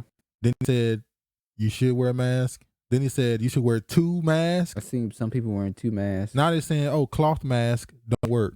They want you to wear the N95. N95. But it's funny because the masks everybody been wearing, those medical blue masks, on the box, it literally tells you this does not stop COVID. Because they making sure they don't get sued. Yeah. I've never worn a blue mask. Nah, but a lot of people wear it because they don't want to buy one because it's like they hand them out for free. I just prefer to get a cloth one, or yeah.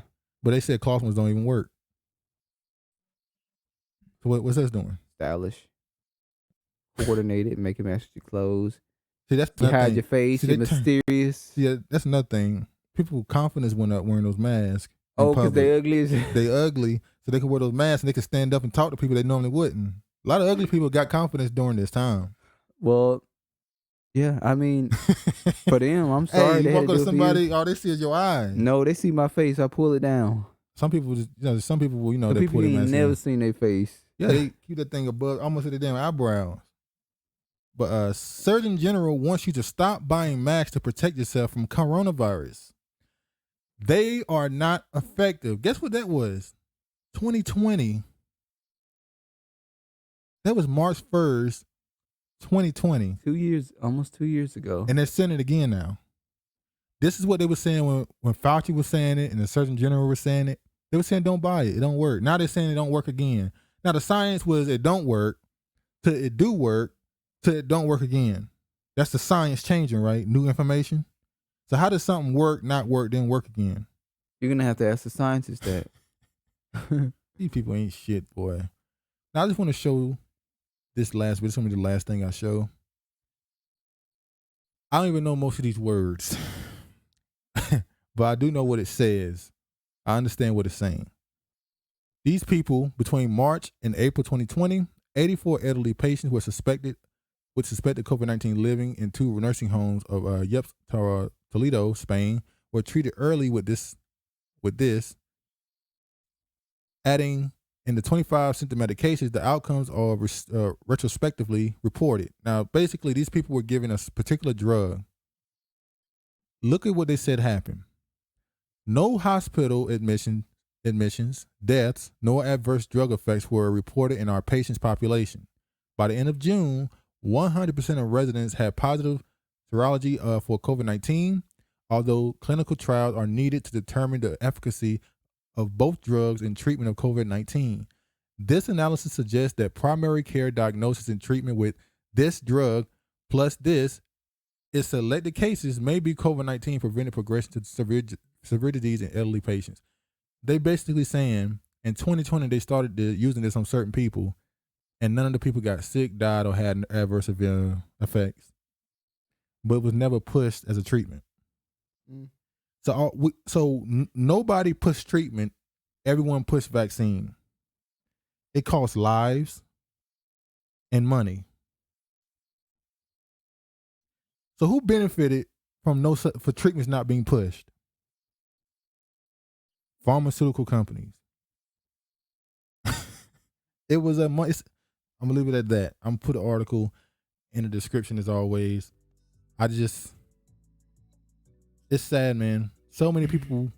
There are certain people that passed away because of COVID that could have possibly lived if they were given treatment and not done what Kumo did, with throw them in a damn nursing home with sick people. Tragic. It was dirty what he did. And he just gonna get away with sexual assault. Well, or we sexual don't know. harassment, I'm sorry. We don't know if he sexually harassed anybody. No, he was accused. That's why he was fired or taken down, because of the sexual harassment. Oh, sorry. That's what they used to get him out of the light. He preferred to go down over that than, You know what I'm saying? You know, Instead of going down what he should have went down for. a death trap. But this is all good. He'll get his in the long run. But you know what? The wicked always have success until the end. The wicked flee to no man pursue. What'd you say? Did I say that right? No, you didn't. How you even say that? That's like the most famous. Hold the on. wicked flee when no man pursueth. Okay. That is what I said. No, you said to no man pursueth. Okay. All right, that's the last thing we're gonna say. What? You got anything else you want to say? No. I don't have nothing to say. You burnt out? I'm burnt out. Okay. You really? I'm gonna leave it alone. No, say what you got to say. I about to say you really gave it all with that. Shut up, dude. But anyway, man, I hope y'all enjoyed the show. Please like, comment, subscribe, and share it. We appreciate the support.